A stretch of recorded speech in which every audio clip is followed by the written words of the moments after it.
പ്രാർത്ഥനയോടെ നമുക്ക് ആരംഭിക്കാം. പിതാവിൻ്റെയും പുത്രൻ്റെയും പരിശുദ്ധാത്മാവിൻ്റെയും നാമത്തിൽ ആമേൻ. സ്വർഗസ്ഥനായ ഞങ്ങളുടെ പിതാവേ, അങ്ങയുടെ നാമം പൂജിതമാകണമേ. അങ്ങയുടെ രാജ്യം, അങ്ങയുടെ തിരുമനസ് സ്വർഗത്തിലെ പോലെ ഭൂമിയിലുമാകണമേ. അന്നു വേണ്ട ആഹാരം ഇന്ന് ഞങ്ങൾക്ക് തരണമേ. ഞങ്ങളോട് തെറ്റ് ചെയ്യുന്നവരോട് ഞങ്ങൾ ക്ഷമിക്കുന്നത് പോലെ ഞങ്ങളുടെ തെറ്റുകൾ ഞങ്ങളോടും ക്ഷമിക്കണമേ. ഞങ്ങളെ പ്രലോഭനത്തിൽ ഉൾപ്പെടുത്തരുതേ, തിന്മയിൽ ഞങ്ങളെ രക്ഷിക്കണമേ. സർവശക്തനും കാരുണ്യവാനുമായ ദൈവമേ, ഞങ്ങൾ അങ്ങയെ സ്തുതിക്കുന്നു, ആരാധിക്കുന്നു. അങ്ങേക്ക് ഞങ്ങൾ നന്ദി പറയുന്നു. ഈ സന്ധ്യയിൽ ഞങ്ങൾ ഭൂമിയിൽ ഒരുമിച്ച് കൂടിക്കൊണ്ട് ഈശോയെ അങ്ങയെ കൂടുതൽ അറിയുവാനും അങ്ങയെ പ്രഘോഷിക്കുവാനും ഞങ്ങൾക്ക് കൂടുതലായി ഞങ്ങളുടെ സാഹചര്യങ്ങളെ, ഞങ്ങളുടെ ചുറ്റുപാടുകളെ, ഞങ്ങൾ പ്രത്യേകിച്ച് അഭിമുഖീകരിക്കുന്ന മാധ്യമ പ്രതിസന്ധികളെ ഞങ്ങൾക്ക് അഭിമുഖീകരിക്കുവാനായിട്ടും അതിനെ തരണം ചെയ്യാനും വേണ്ട കൃപാവരം ഞങ്ങൾക്ക് നൽകണമേ. ഇന്ന് ഈ ക്ലാസ് ഞങ്ങൾക്ക് വേണ്ടി നയിക്കുന്ന ബഹുമാനപ്പെട്ട സാബു തോമസ് അച്ഛനെ പ്രത്യേകമായിട്ട് അനുഗ്രഹിക്കണമേ.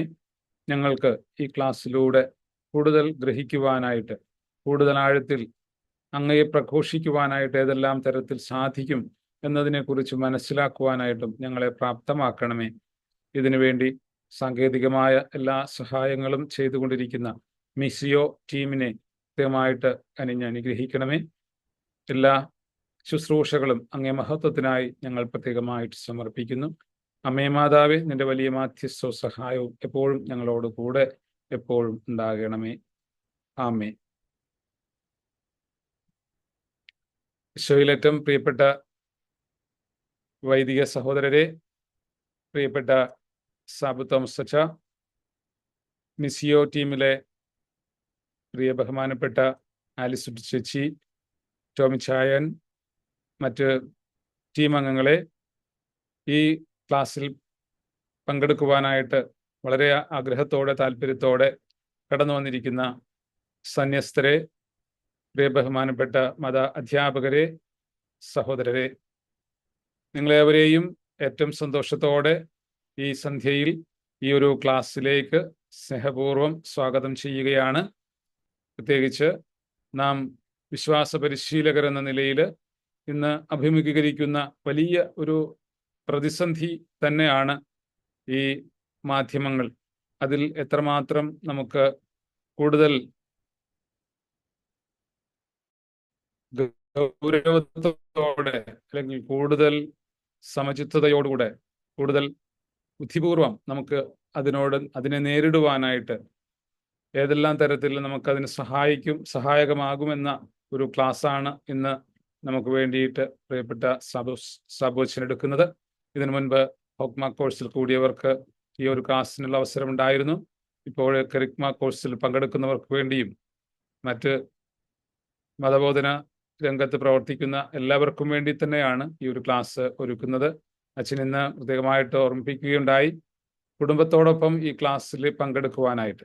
അപ്പോൾ നിങ്ങളെ എല്ലാവരെയും കുടുംബത്തോടുകൂടെ സ്വാഗതം ചെയ്യുകയാണ്. ഈ കുട്ടികളോടൊപ്പം, മാതാപിതാക്കളോടൊപ്പം വിശ്വാസ പരിശീലകരായ നിങ്ങൾ ഈ ഒരു ക്ലാസ്സിൽ അറ്റൻഡ് ചെയ്തുകൊണ്ട് നമുക്ക് ഈ ക്ലാസ്സിനെ വളരെ ശ്രദ്ധയോടെ നമുക്ക് കേൾക്കാം, നമ്മുടെ ജീവിതത്തിൽ അത് പ്രായോഗികമാക്കാം. അതിനുള്ള എല്ലാ ദൈവാനുഗ്രഹങ്ങളും പ്രാർത്ഥിക്കുന്നു. നിങ്ങളെല്ലാവരെയും ഒറ്റ വാക്കിൽ ഹൃദയപൂർവ്വം സ്വാഗതം ചെയ്തുകൊണ്ട് പ്രിയ ബഹുമാനപ്പെട്ട സാബു അച്ഛനെ ക്ലാസ് നയിക്കുന്നതിനായിട്ട് സ്നേഹപൂർവ്വം ക്ഷണിക്കുകയാണ്.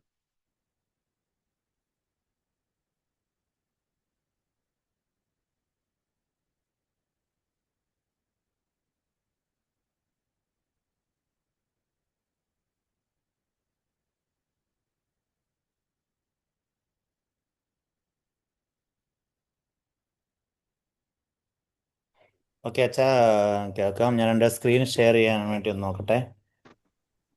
അറിയില്ലത് തുടങ്ങിയോണ്ടാണ് ഇത് എന്റേതാ 6ാം ക്ലാസ്സത്തെ മറ്റുള്ളവരൊന്ന് മൈക്ക് മ്യൂട്ട് ചെയ്യുവാനായിട്ട് ശ്രമിക്കുക.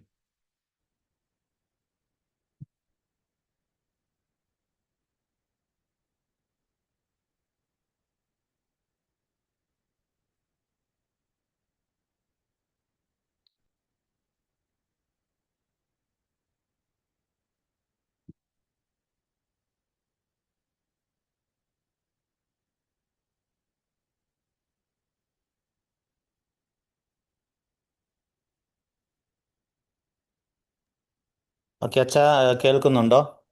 കേൾക്കാം കേൾക്കാച്ചാ. All right.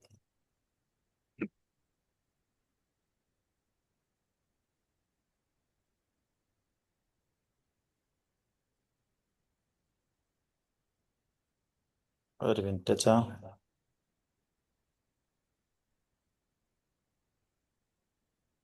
ഓക്കെ, വീഡിയോയും കാണാമല്ലോ അല്ലേ? All right.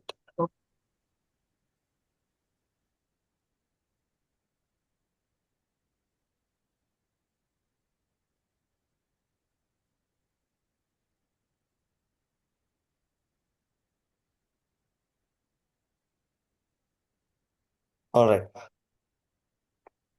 ഓക്കെ, പ്രിയമുള്ളവരെ, നിങ്ങൾക്ക് എല്ലാവർക്കും ഈ ഒരു മണിക്കൂറിലേക്ക് ഏറ്റവും സ്നേഹത്തോടെ സ്വാഗതം. നമ്മൾ ഈ ഒരു ക്ലാസ് ഹോക്മ പ്രോഗ്രാമിന്റെ ഭാഗമായിട്ട് ആദ്യം ഈ ഒരു ഫസ്റ്റ് ക്ലാസ് ഈ ഒരു വിഷയമായിരുന്നു. അപ്പോൾ അന്ന് കുറേ ആളുകൾക്ക് കയറാൻ സാധിച്ചിട്ടില്ല. അതുകൊണ്ട് അച്ഛൻ ഒരിക്കൽ കൂടി നമ്മൾ ഈ പ്രോഗ്രാം തീരുമ്പോൾ ഒരിക്കൽ കൂടി ഈ ഒരു ക്ലാസ് നമ്മൾ റിപ്പീറ്റ് ചെയ്തുകൊണ്ട്, ഒരുപക്ഷെ അന്ന് നമ്മൾ ചിന്തിക്കാത്ത കുറച്ച് കാര്യങ്ങൾ കൂടി ആഡ് ചെയ്തുകൊണ്ട് നമ്മൾ ഇന്നൊരു ഒരുമിച്ചായിരിക്കുകയാണ്. അപ്പോൾ ഞാൻ ഒന്ന് സൂചിപ്പിക്കുകയുണ്ടായി, നല്ലതാണ് നിങ്ങളുടെ വീടുകളിൽ നിങ്ങൾ ടീച്ചേഴ്സ് ഒറ്റയ്ക്കിരിക്കാതെ നിങ്ങളുടെ കുഞ്ഞുങ്ങളുണ്ടെങ്കിൽ അവരോ, നിങ്ങളുടെ ഗ്രാൻഡ് പാരൻസ് പേരൻസ്, മുത്തശ്ശൻ മുത്തശ്ശി അങ്ങനെയുള്ളവരുണ്ടെങ്കിൽ അവരോ, കുടുംബം ഒരുമിച്ചിരുന്ന് ഈ ഒരു ക്ലാസ് കൂടുന്നത് നല്ലതാണ്. കാരണം ഇന്ന് കുടുംബങ്ങളെ ഏറ്റവും അധികം ബാധിക്കുന്ന, കുടുംബങ്ങളിൽ ഏറ്റവും അധികം നമ്മൾ നിന്ന് ചർച്ച ചെയ്യപ്പെടേണ്ട ഒരു വിഷയമാണ് നമ്മൾ ഇന്ന് ഇവിടെ ഇനിയുള്ള ഒരു മണിക്കൂറിൽ ഡിസ്കസ് ചെയ്യുന്നത്. ഒരു പക്ഷേ എനിക്കറിയാം, കുട്ടികൾ ഈ ക്ലാസ്സിൽ വന്നിരുന്ന് കുറച്ച് കഴിയുമ്പോഴത്തേക്കും നമ്മൾ ഡിസ്കസ് ചെയ്യുന്ന വിഷയം തന്നെ ഈ മൊബൈൽ അഡിക്ഷനാണ്. അവർ പതുക്കെ അവരുടെ ശ്രദ്ധ മാറിപ്പോകാൻ സാധ്യതയുണ്ട്. പക്ഷേ എങ്കിലും നിങ്ങൾ ബോറടിപ്പിക്കാതെ പരമാവധി ഞാൻ ഈ ഒരു ക്ലാസ് എൻഗേജ് ചെയ്യാൻ വേണ്ടി ശ്രമിക്കാം. നമ്മൾ ഇന്നത്തെ വിഷയമായി എടുത്തിരിക്കുന്നത് ഡിജിറ്റൽ വെൽനസ് എന്ന് പറയുന്ന ഒരു വിഷയമാണ്. ഈ കാലഘട്ടത്തിൽ ഏറ്റവും പ്രസക്തമായ ഒരു വിഷയമാണിത്. കഴിഞ്ഞ ഒരു 2-3 മാസങ്ങളെ ആയിട്ടുള്ളൂ ഇത്തരത്തിലുള്ള കാര്യങ്ങളെക്കുറിച്ച് നമ്മുടെ കേരള സമൂഹം പൊതുവെ ചിന്തിച്ചു തുടങ്ങിയിട്ട് എന്ന് എനിക്ക് തോന്നുന്നു. അപ്പോൾ ഇതിന് ഞാൻ നിങ്ങളെ 1-2 വീഡിയോസ് ആദ്യം ഒന്ന് കാണിച്ചുകൊണ്ട്, അടുത്ത കാലത്ത് നടന്ന 1-2 വീഡിയോസ് കാണിച്ചുകൊണ്ട് ഞാൻ ആരംഭിക്കാം. ഈ ഒരു വീഡിയോ ഒന്ന് കാണാം. ആച്ചാ, ഈ വീഡിയോയുടെ ഓഡിയോ കേൾക്കുന്നുണ്ടോ? ഓഡിബിൾ അല്ല. അല്ല, ഒരു മിനിറ്റ്, ഞാൻ ഒന്നുകൂടെ കേൾപ്പിക്കാം.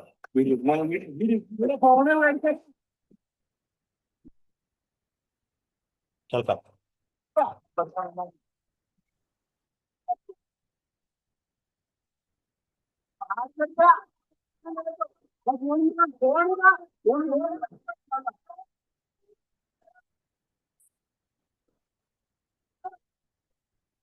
നിങ്ങൾ പക്ഷെ കണ്ടു കാണും ഈ വീഡിയോ.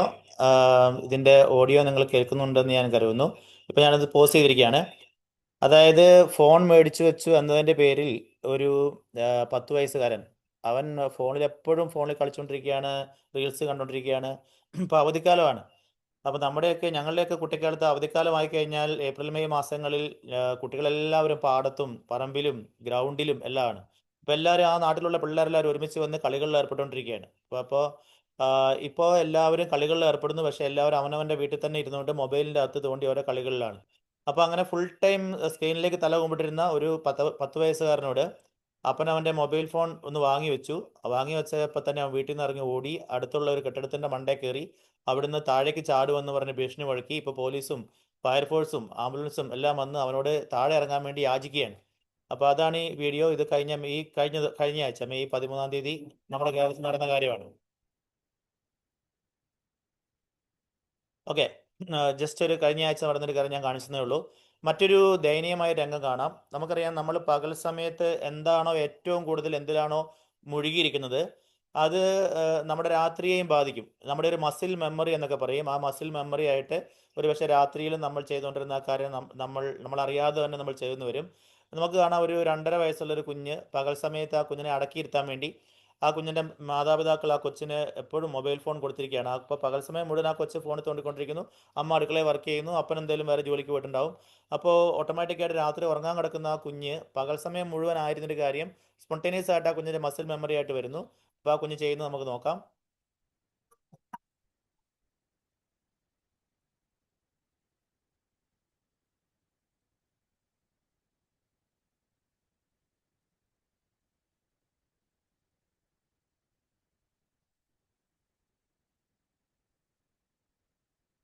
ഓക്കെ, അപ്പം നിങ്ങൾക്ക് അതിൻ്റെ ഗൗരവം മനസ്സിലായി എന്ന് ഞാൻ കരുതുന്നു. അതായത് ആ കുഞ്ഞ് രാത്രി ഉറങ്ങാൻ വേണ്ടി കിടക്കുകയാണ്. കുഞ്ഞ് കണ്ണടച്ച് തന്നെ കിടക്കുന്നത്. പക്ഷെ ഓട്ടോമാറ്റിക്കായിട്ട് പകൽ സമയം മുഴുവൻ, ഓൾമോസ്റ്റ് മുഴുവൻ സമയം ചെയ്തുകൊണ്ടിരുന്ന ആ കാര്യം കൊച്ച് ഇപ്പോൾ രാത്രിയിൽ ഉറങ്ങാൻ വേണ്ടി കിടന്ന ആ കൊച്ച് അറിയാതെ തന്നെ കൈ ഇങ്ങനെ ഒരു ഇമാജിനറി ഒരു സ്ക്രീൻ ഉണ്ട് എന്ന മട്ടിൽ ഇങ്ങനെ തോണ്ടിക്കൊണ്ടിരിക്കുകയാണ്. ഓക്കെ, ഈ ഒരു വീഡിയോ കൂടി ഒന്ന് കാണാം. ലോകത്തിൽ തന്നെ 48% ആളുകൾ, അതായത് പകുതിയിലധികം ആളുകൾ സ്മാർട്ട് ഫോണിന് അഡിക്റ്റഡ് ആണെന്നാണ് കണക്കുകൾ പറയുന്നത്. ലിറ്ററലി എല്ലാ ദിവസവും എന്ന് പറയുന്ന പോലെ നമ്മുടെ മൊബൈൽ ഫോൺ നമ്മളെ തിന്നുകൊണ്ടിരിക്കുന്നുണ്ട്. സൈലന്റ് ആയിട്ട് ഇരിക്കാൻ പറ്റുന്നില്ല. സോ ഞാൻ ഗ്യാപ്പുകൾ പോലും ഫില്ല് ചെയ്യുകയാണ്. ലിഫ്റ്റിൽ കയറുന്ന ടൈം, ബാത്റൂമിൽ ഇരിക്കുന്ന ടൈം, എന്തിനെങ്കിലും വേണ്ടി ATM മുമ്പിൽ വെയിറ്റ് ചെയ്യുന്ന ടൈം ഒക്കെ ഞാൻ അതിനു വേണ്ടി യൂസ് ചെയ്യുവാണ്. നമ്മൾ അറ്റൻഷൻ സ്പാൻ ഭയങ്കരമായിട്ട് കുറച്ചിട്ടുണ്ടോ? തീർച്ചയായിട്ടും. ഒരു ബുക്ക് വായിക്കാൻ പറ്റുന്നില്ല, കുട്ടികളുടെ കൂടെ ഇരിക്കാൻ പറ്റുന്നില്ല. നമ്മള് എന്തെങ്കിലും സാധനം എടുക്കാൻ വേണ്ടി ഒരു റൂമിലോട്ട് കയറുന്ന മറന്നു. അതെന്താ വെച്ചാൽ വേറെ എന്തെങ്കിലും ഒക്കെ കാര്യങ്ങളൊക്കെ ആയിരിക്കും. അപ്പൊ ബ്രെയിനിനൊന്നും ഫോക്കസ് ചെയ്യാൻ പറ്റുന്നില്ല. ഓക്കെ, ഒരു മിനിറ്റ്. ആരോ സ്ക്രീനിൽ കുത്തി വരയ്ക്കുന്നുണ്ട്. അപ്പോൾ അതിൽ നമുക്ക് അനോട്ടേറ്റ് എന്നുള്ളൊരു ഓപ്ഷൻ ഓഫ് ആക്കി ഇടണം. അല്ലെങ്കിൽ ആളുകൾക്ക് സ്ക്രീനിൽ കുത്തി വരയ്ക്കാനുള്ള സാധ്യതയുണ്ട്. ഒരു സെക്കൻഡ്. ഓക്കെ,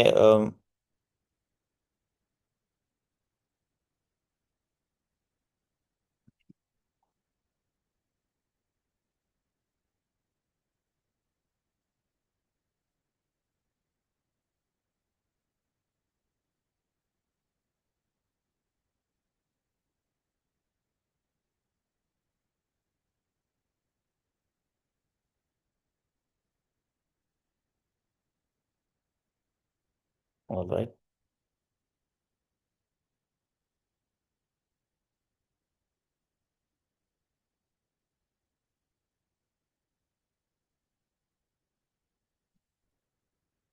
ഓക്കെ, ഇപ്പൊ സ്ക്രീൻ കാണുന്നുണ്ടല്ലോ അല്ലേ? കാണുന്നുണ്ട്. ഓൾറൈറ്റ്.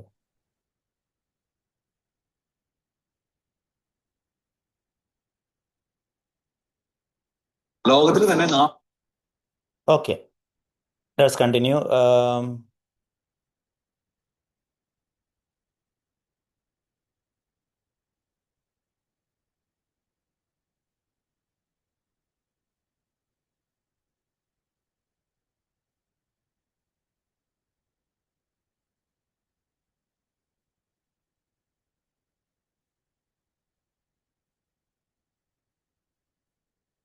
ഓക്കെ, ഏതാണ്ട് ഒരു 3 മാസങ്ങൾക്ക് മുമ്പാണ് ഞാൻ ഈ ഒരു പുസ്തകം വായിക്കാനിടയായത്. നിങ്ങൾ സ്ക്രീനിൽ കാണുന്ന ഇതുപോലെ ഈ പുസ്തകത്തിൻ്റെ പേര് ദ ആങ്ഷ്യസ് ജനറേഷൻ എന്നാണ്. ജൊണാഥൻ ഹാർഡിറ്റ് എന്ന് പറയുന്ന ഒരു ഓഥറാണ് ഈ പുസ്തകം എഴുതിയത്.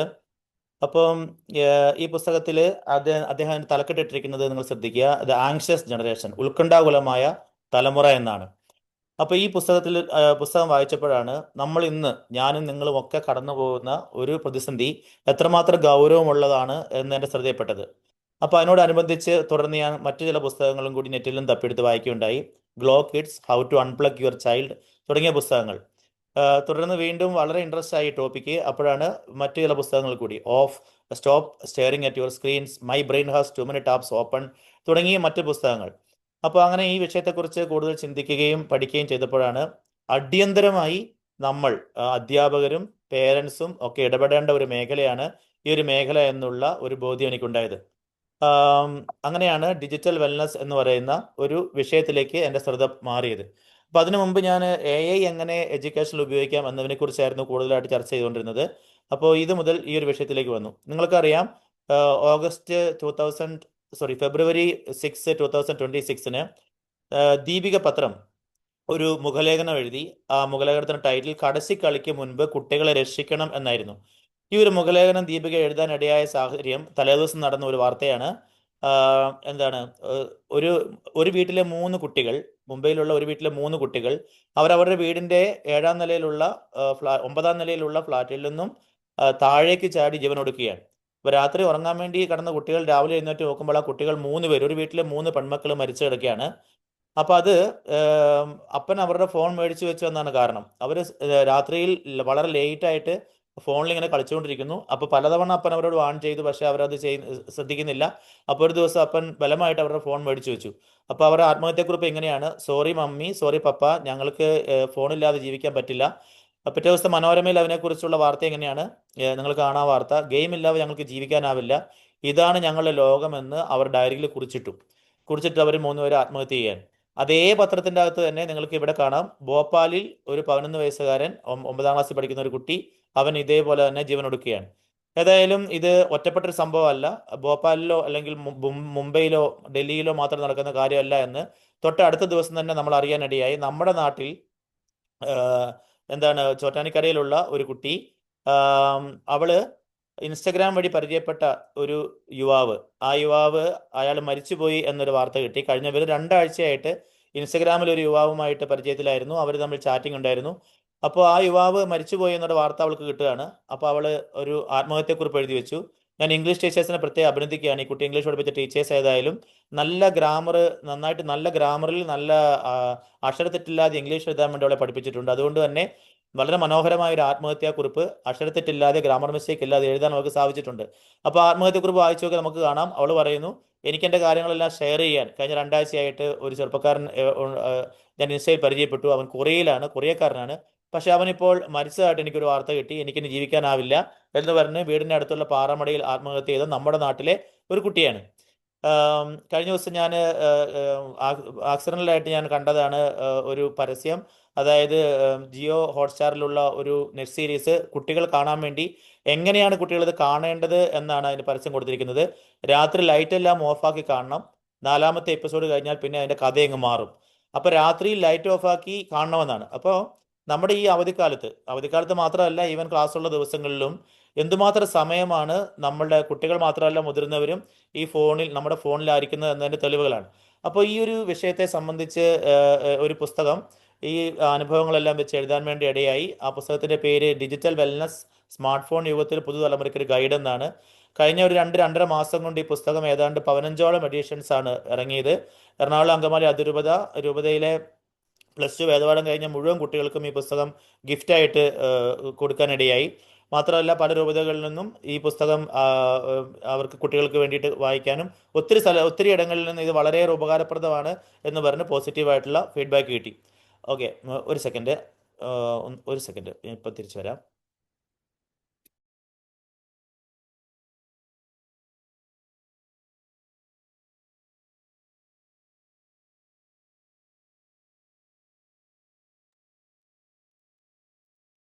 All right.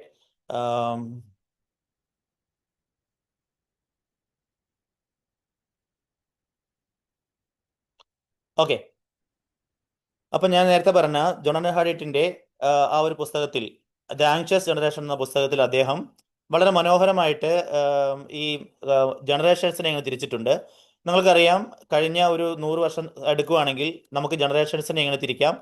1928 മുതൽ 45 വരെയുള്ള സമയത്ത് ജനിച്ച ആളുകളെ നമുക്ക് സൈലന്റ് ജനറേഷൻ എന്ന് പറയാം. നമ്മുടെ മുത്തശ്ശന്മാർ അവർ സൈലന്റ് ജനറേഷനാണ്. 96 മുതൽ ഇന്ത്യക്ക് സ്വാതന്ത്ര്യം കിട്ടുന്ന നാൾ മുതൽ 64 വരെ ജനിച്ച ജനറേഷനെ ബൂമേഴ്സ് എന്ന് വിളിക്കുന്നു.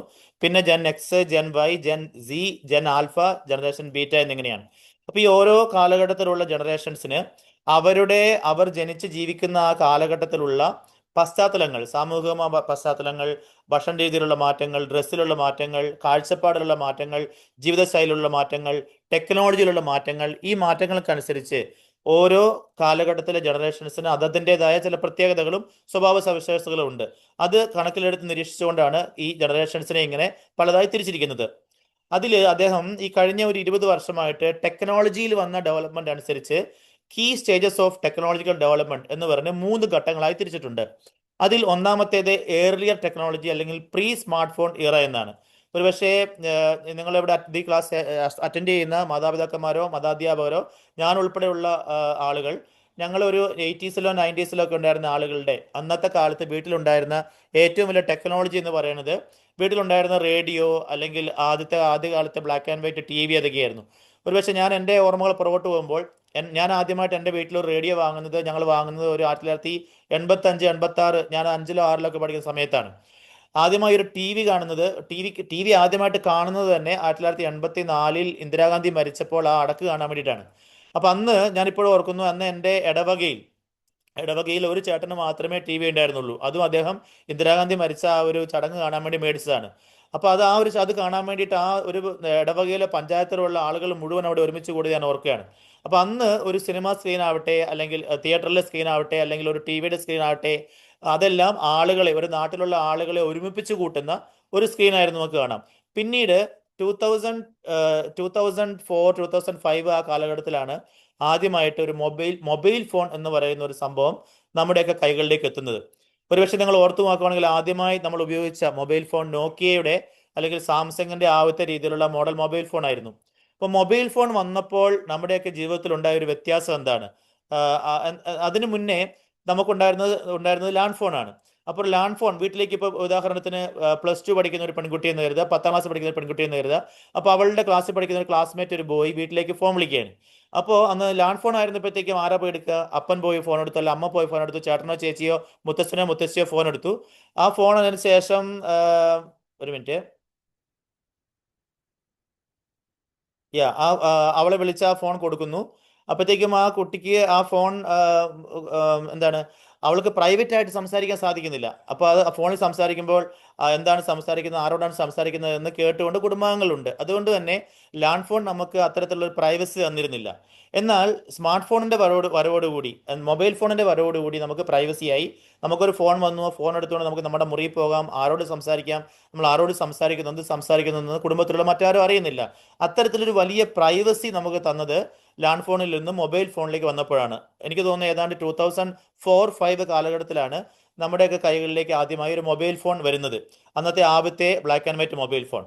എന്നാൽ പിന്നീട് 2010-2012 വന്നപ്പോഴത്തേക്കും ഇതാണ് മൂന്നാമത്തെ സ്റ്റേജ്. അവിടെയാണ് സ്മാർട്ട് ഫോൺ അല്ലെങ്കിൽ ആൻഡ്രോയിഡ് ഫോണുകൾ രംഗപ്രവേശം ചെയ്തത്. അപ്പോഴത്തേക്ക് നമുക്കൊരു സ്ക്രീനുള്ള ഫോണായി, നമ്മൾ അവനെ ടച്ച് ഫോൺ എന്ന് വിളിക്കുന്നു. ടച്ച് ഫോൺ വന്നപ്പോഴത്തേക്കും എന്തായി? അതിന് മുന്നേ നമുക്കുണ്ടായിരുന്ന കുഞ്ഞു ഫോണിൻ്റെ അകത്ത് നമുക്കൊരു ഫോട്ടോ എടുക്കാൻ പറ്റും, പക്ഷേ ക്ലാരിറ്റി ഉണ്ടായിരുന്നില്ല, അല്ലെങ്കിൽ അതിന് സ്പേസ് വളരെ കുറവായിരുന്നു, നെറ്റ് വളരെ ഫാസ്റ്റ് ആയിരുന്നില്ല. ഏതാണ്ട് 2012 മുതലാണ് വളരെ ഫാസ്റ്റ് ആയിട്ടുള്ള നെറ്റ് നമുക്ക് കിട്ടി. അതുപോലെ തന്നെ ഫോണിൻ്റെ അകത്ത് ബാക്കിൽ മാത്രമല്ല ഫ്രണ്ടിലും ക്യാമറ വന്നത് 2012 അപ്പോഴത്തേക്ക് അതുവരെ നമുക്ക് ഫോട്ടോ എടുക്കാൻ സാധിച്ചിരുന്നത്, നമുക്ക് മറ്റുള്ളവരുടെ ഫോട്ടോ എടുക്കാം, പ്രകൃതി ദൃശ്യങ്ങളുടെ ഫോട്ടോ എടുക്കാം. പക്ഷേ 2012 ഈ ഫ്രണ്ട് ക്യാമറ വന്നതോടുകൂടി കാര്യങ്ങളാകെ മാറി.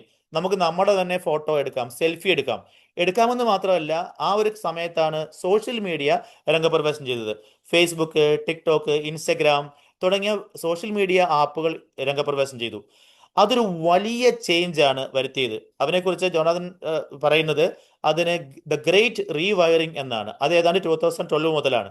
അപ്പോൾ ഈ ഫ്രണ്ട് ഫേസിങ് ക്യാമറ വന്നതോടുകൂടി നമുക്ക് നമ്മുടെ തന്നെ ഫോട്ടോ എടുക്കാം. ആ ഫോട്ടോനെ നമുക്ക് ക്യൂറേറ്റ് ചെയ്യാം. എന്ന് പറഞ്ഞാൽ അതിനകത്ത് നമുക്ക് ചില മോഡിഫിക്കേഷൻ നടത്താം, ബാക്ക്ഗ്രൗണ്ട് മാറ്റാം, നമുക്ക് കുറച്ചുകൂടി കളർ കൊടുക്കാം, നമുക്ക് അല്പം വ്യത്യാസങ്ങൾ വരുത്തി അത് നമുക്ക് സോഷ്യൽ മീഡിയയിൽ പോസ്റ്റ് ചെയ്യാം. വാട്സപ്പിൽ സ്റ്റാറ്റസ് ആയിട്ട് ഇടാം, ഇൻസ്റ്റഗ്രാമിൽ നമുക്കതിനെ സ്റ്റോറി ആയിട്ട് റീലായിട്ട് ഇടാം. അപ്പോൾ ആളുകൾ അവനെ കമൻറ്റ് ചെയ്യുന്നു, ആളുകൾ അവനെ ഷെയർ ചെയ്യുന്നു. നമ്മൾ പിന്നീട് അവ നോക്കി എത്ര പേര് കമൻറ്റ് ചെയ്തു, എത്ര പേര് ഷെയർ ചെയ്തു, എത്ര പേര് എൻ്റെ സ്റ്റാറ്റസ് കണ്ടു എന്നിങ്ങനെ സോഷ്യൽ മീഡിയ പതുക്കെ നമ്മളെ ഹുക്ക് ചെയ്തു തുടങ്ങിയത് ഈ 2012 മുതലാണ്.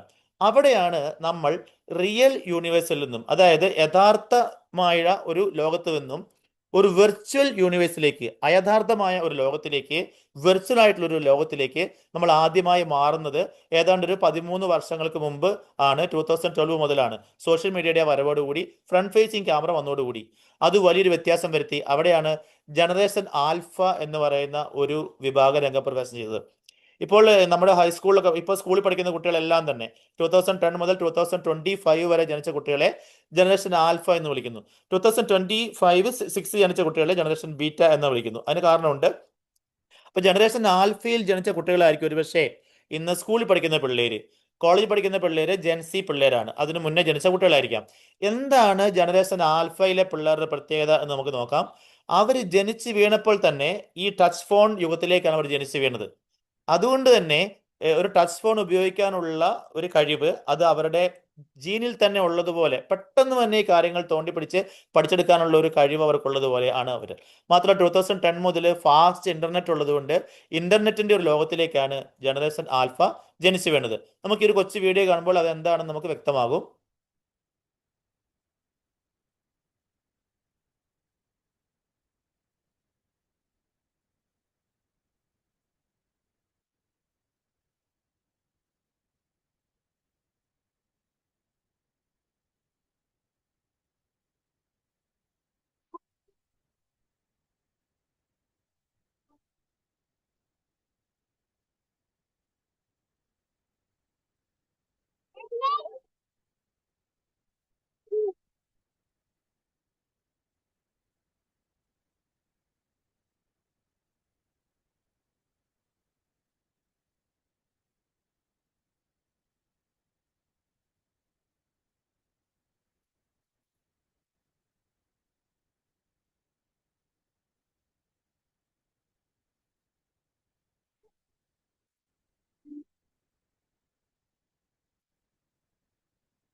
വ്യക്തമാണ്.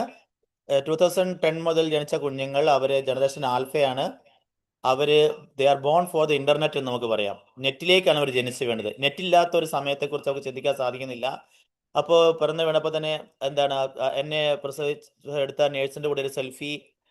വീട്ടിലേക്ക് പോകണമെങ്കിൽ ഇനി അവർക്ക് എന്താണ് ആരും വഴി പറഞ്ഞു കൊടുക്കേണ്ട ആവശ്യമില്ല. ആ, നേരെ നമ്മൾ നോക്കുകയാണെങ്കിൽ നമുക്ക് എന്താണ് ഗൂഗിൾ നോക്കിയിട്ട് ഗൂഗിൾ മാപ്പ് ഇട്ടിട്ട് നേരെ വീട്ടിലേക്ക് പോകാം. അത്തരത്തിൽ എല്ലാം ഇന്റർനെറ്റ് ബേസ്ഡായി, എല്ലാം സ്ക്രീൻ ബേസ്ഡായി ചെയ്യുന്ന ഒരു തലമുറയിലേക്ക് 2010-12 മുതൽ ജനറേഷൻ ആൽഫ വളർന്നു വന്നിരിക്കുകയാണ്. എന്നാൽ അതിനുശേഷം പിന്നീട് ഉള്ള വർഷങ്ങൾ പിന്നിട്ട് 2020 ആയപ്പോഴത്തേക്കും വളരെ നിർണായകമായ ഒരു ഘട്ടം നമ്മുടെയൊക്കെ ജീവിതത്തിൽ വന്നു. അവിടെയാണ് COVID-19 നമ്മൾ കാലഘട്ടം ആരംഭിക്കുന്നത്.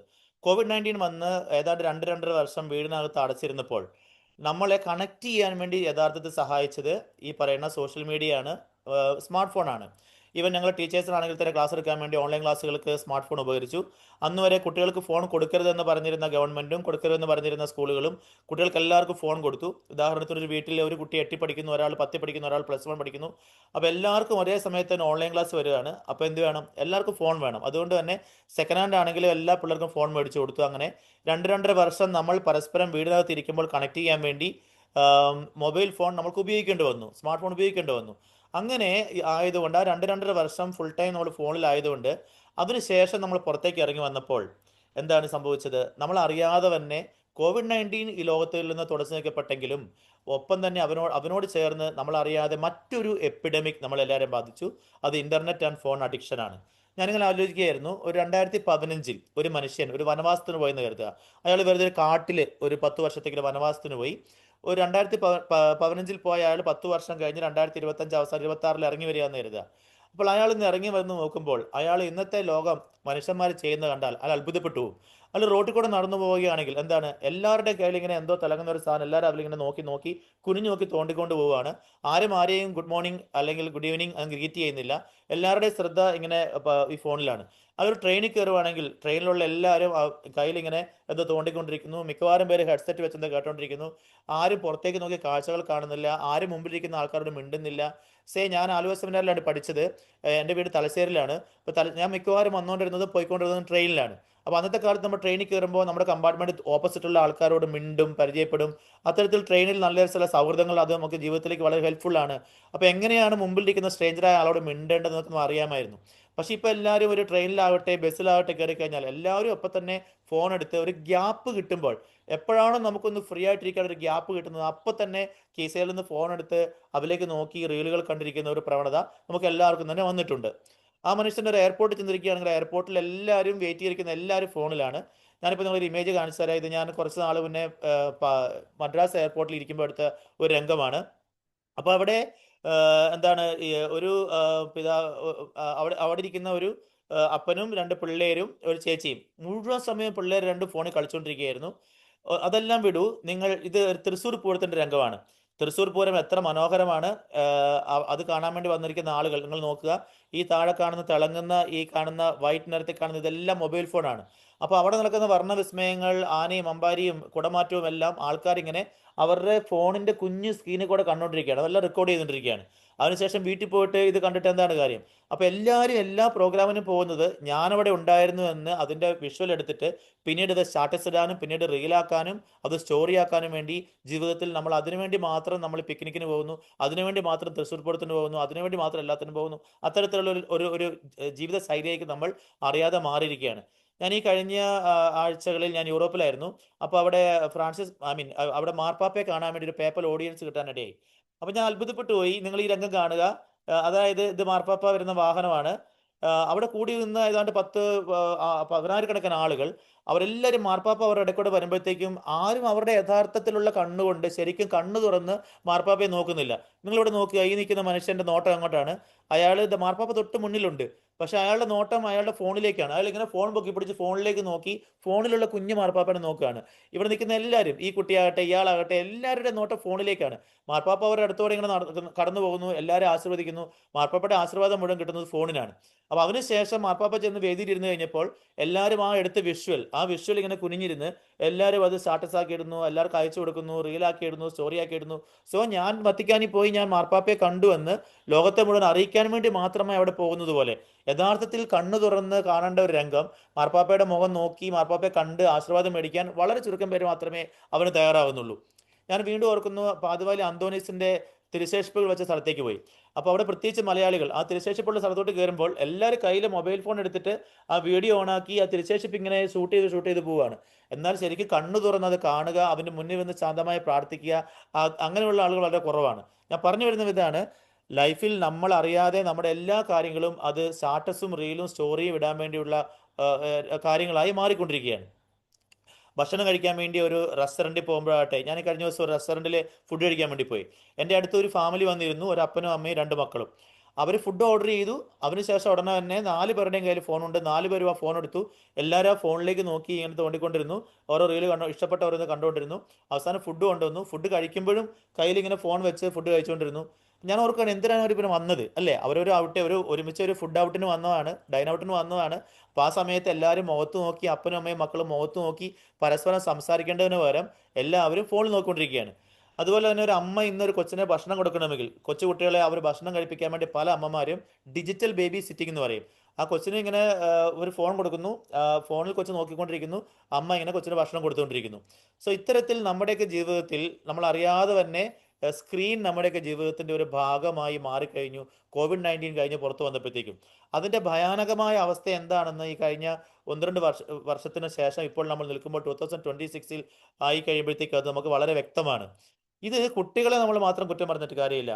ഇത് കുട്ടികളെ മാത്രം ബാധിക്കുന്ന കാര്യമല്ല, ഇത് മുതിർന്നവരെയും നന്നായി ബാധിച്ചിട്ടുണ്ട്. ഈ ഒരു കുട്ടിയുടെ കംപ്ലൈൻ്റ് ഒന്ന് കേൾക്കാം. ഇതൊരു എനിക്കിത് ജസ്റ്റ് എന്താണ് സോഷ്യൽ മീഡിയയിൽ കിട്ടിയതാണ്.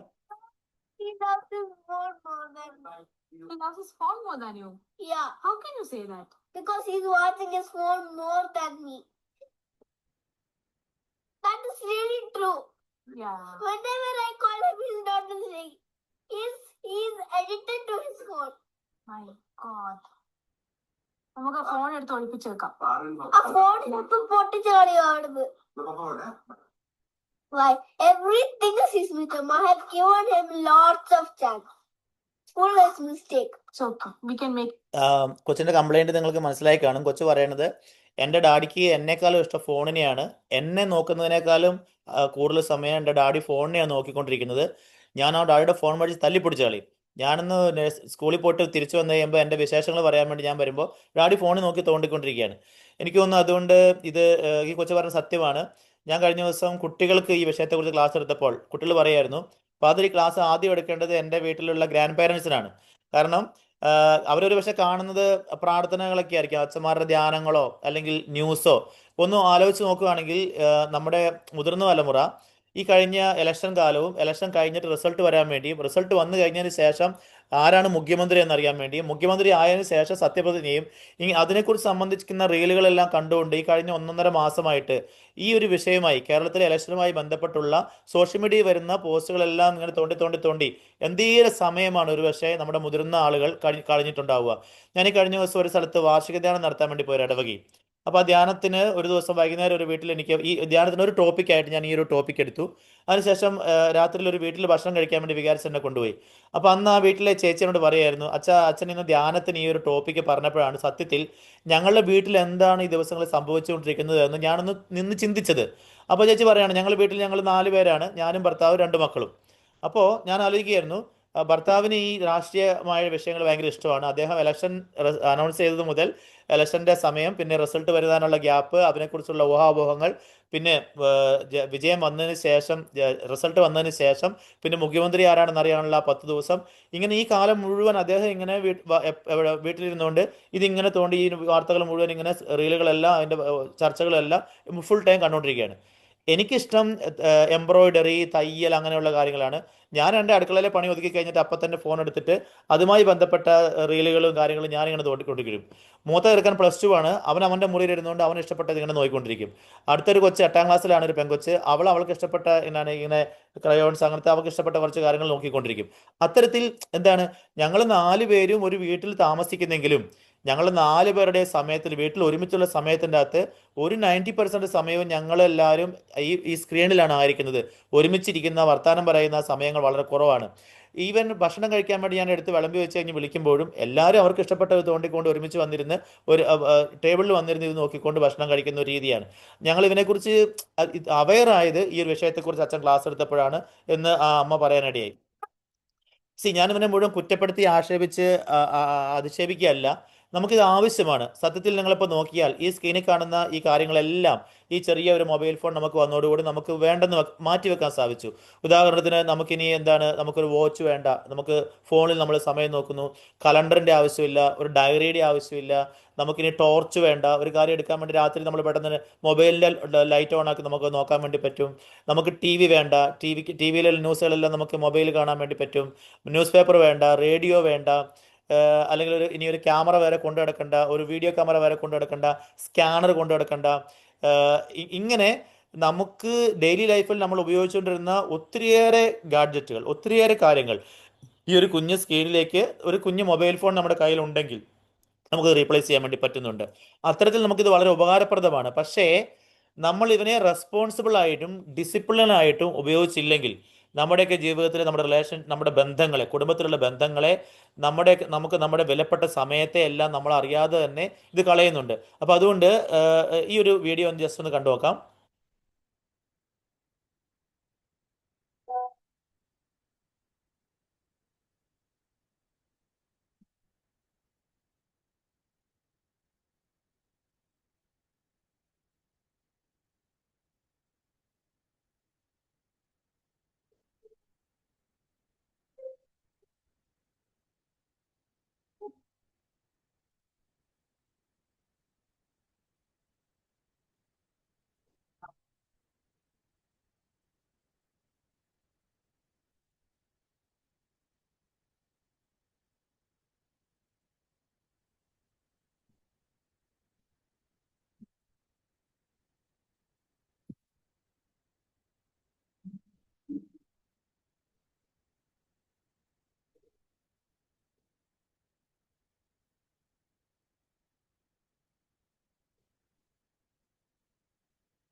ഒരു ചെറിയ സ്ക്രീനുള്ളിൽ കുടുങ്ങിപ്പോയ ഒരു ജീവിതമായി നമ്മൾ മാറുവാണ്.